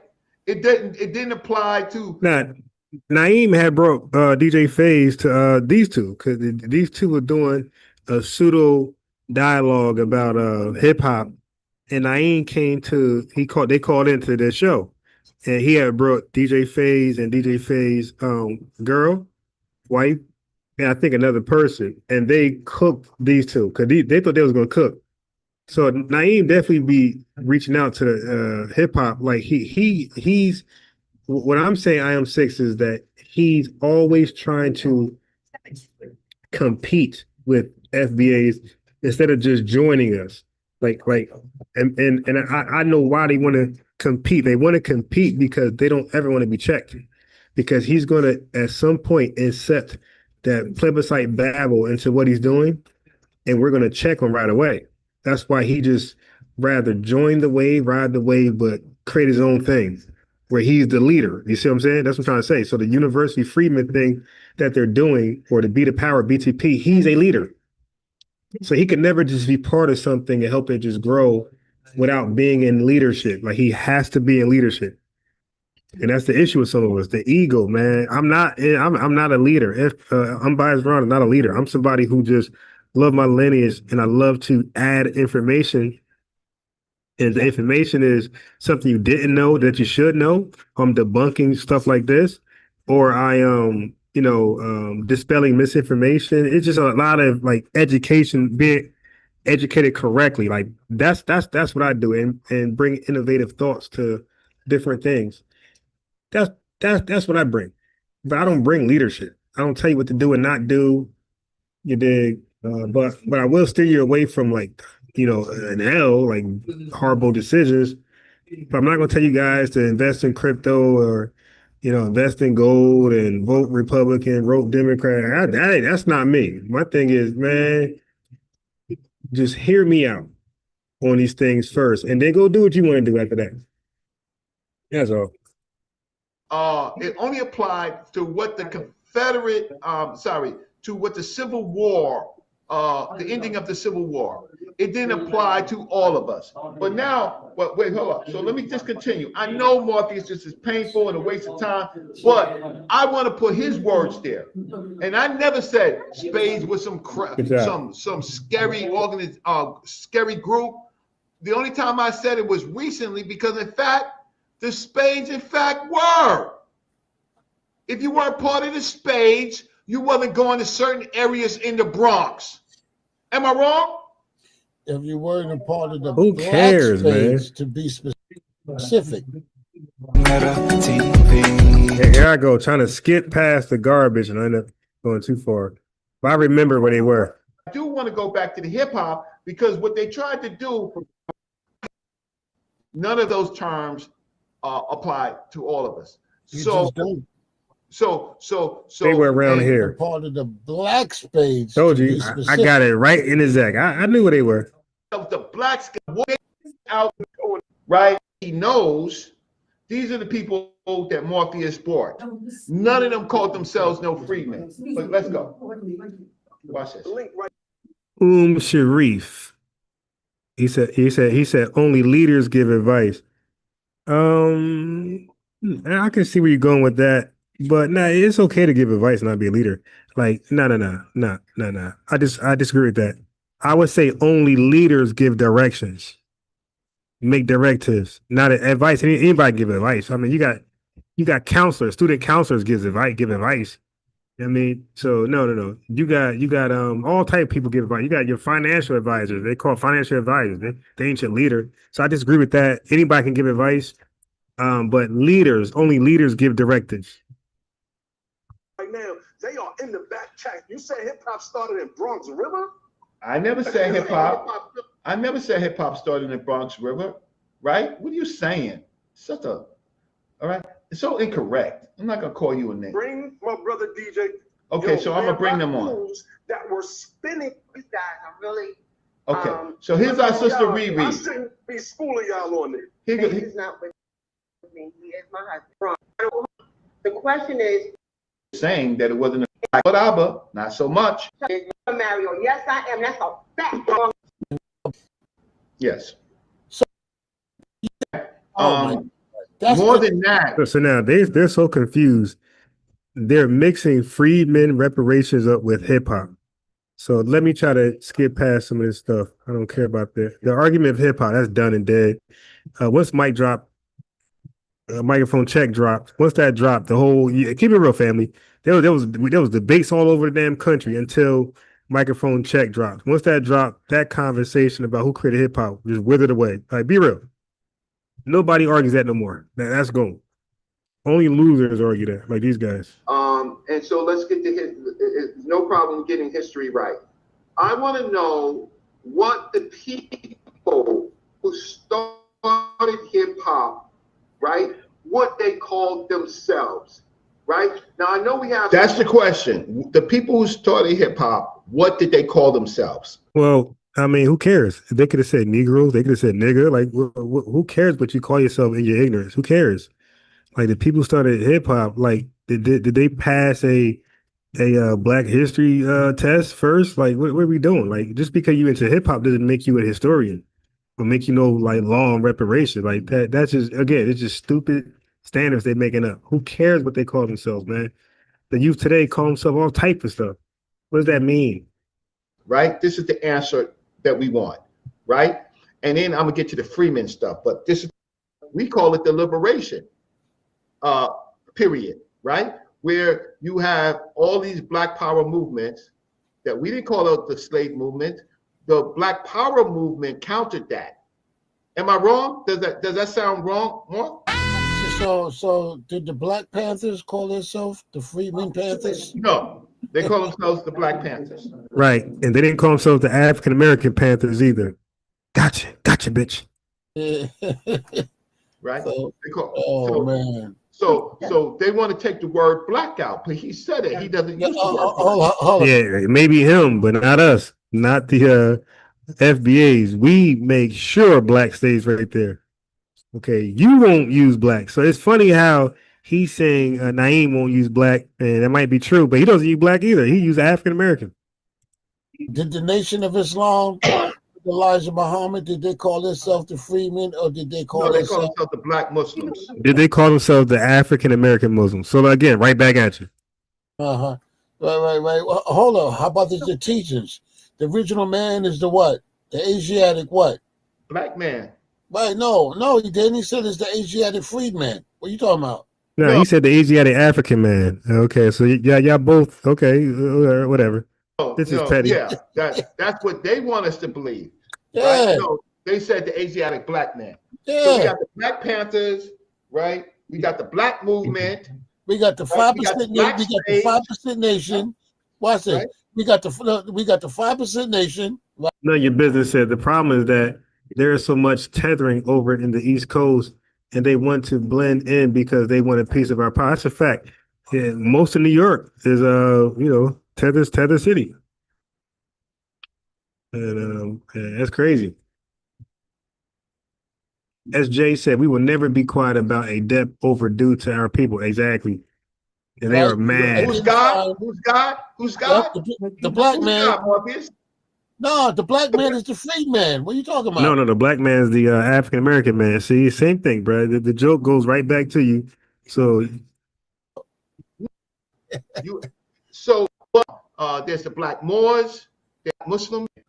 Yeah, Ever called the Freeman song, or that was called? We weren't anything other than what we were. Wait, hold up. Herc came from where? Where did DJ Herc come from? More? Jamaica. Oh shit! Right. Disco King. Oh my God, it's so corny, yo. It's so corny. It was like we Hey family, this video is was created in January 5th. This got no love, no replay love at all. Like what I'm doing right now as a recap is like the best thing they could have done for themselves. This got no replay love. Nobody watched this over. The video streams, you won't believe how low it is. This is ridiculous. as a group of people. So hating on us is not even paying off. So you know what happens is you hate on us, it doesn't pay off. You can't turn around and start acting like you FBA all of a sudden or Freedmen. That's not going to work in our circles. You are banned. You are blackballed, my boys. We was it who somebody left. So now what we're just trying to do is we're trying to weed through the history. So I don't think that anybody here is really Peace to Braxton, the snake fiend. disagreeing with you. But I do want to hear from Sister Riri because she's a sister. And listen, we have to. Know your business said, know your business said, yeah, my mom was she said, I'm sorry, I said she. You might be a dude, my fault. But you said, yeah, my mom was a Black Panther, but she told me that we were not to call ourselves Black because we are not Black. She was close to Huey. Yeah, your mom had the wrong perception of the word Black. She's thinking about a color. Black is not a color the way we use it. We use Black as a noun, as a proper noun to be more accurate. So anybody who said we're not Black and they use it as in the adjective sense, they don't understand what Black actually is as an ethnonym. And it's okay because it's 2025 and we can learn today. But we don't use Black. Black is not used as an ethnonym in its adjective sense. It's a proper noun, family. It's a capital B in Black. So when you have your applicant form that describe you, go look at it. It's going to be a capital B. A color is not going to have a capital letter, right? Adjectives don't have capital letters, but proper nouns demand capitalization on the first letter. Like I said, just go look at your application forms. It's going to be a capital B, not a lowercase b. But I get it. Like people don't know that. I get it. But that's why you come over here, you get educated correctly. And, you know what I mean? And we don't have to do that ever again. But we don't use Black as an adjective. It is a proper noun, okay? In the dictionary, it's a proper noun. And how you use it is proper noun. There's an adjective form, and that might be a tether. But the proper noun form, that's only descendants of slaves. Honor our women in the how can I say in the genre, and she certainly seems to have a story to tell. So I want to listen for a few seconds to Sister Riri. Go ahead. All right, so I got to run to Walmart. It's raining like crazy over here. So I'm going to there's a fight coming on, so I can't even guarantee a late night. If I come on, it will be late night. Like I might start my live at like 12 a.m., 1 a.m. I was gonna do it last night. Like I was gonna do it live at 12, 1 a.m. But I just took it down. I was tired. I just took it down. So if I go live tonight, family, it's going to start off late, like 12:30. Like it's going to be super late, and I'm gonna do it on purpose because it's it's Saturday. It's a lot of people want to go out and have fun. They ain't trying to listen to no information. I get it. So I'm gonna go live like 12:30 at 12:31, where everybody calm down. They chilling, got their feet kicked up, and they're home. They ain't sleep just yet, and you gonna get that notification. Unbiased Ron, FBA News and Updates is live, and I got to finish on this. Nah, not this one because I got to be lit and live. So if I go live at 12:30, I got to that late. I got to talk quiet. My son be asleep. So I might finish up on this one, or I ain't gonna finish up, but I might tackle more of this one. Who knows? Who knows what I cover? But 12 a.m., 12:30, I'm going live.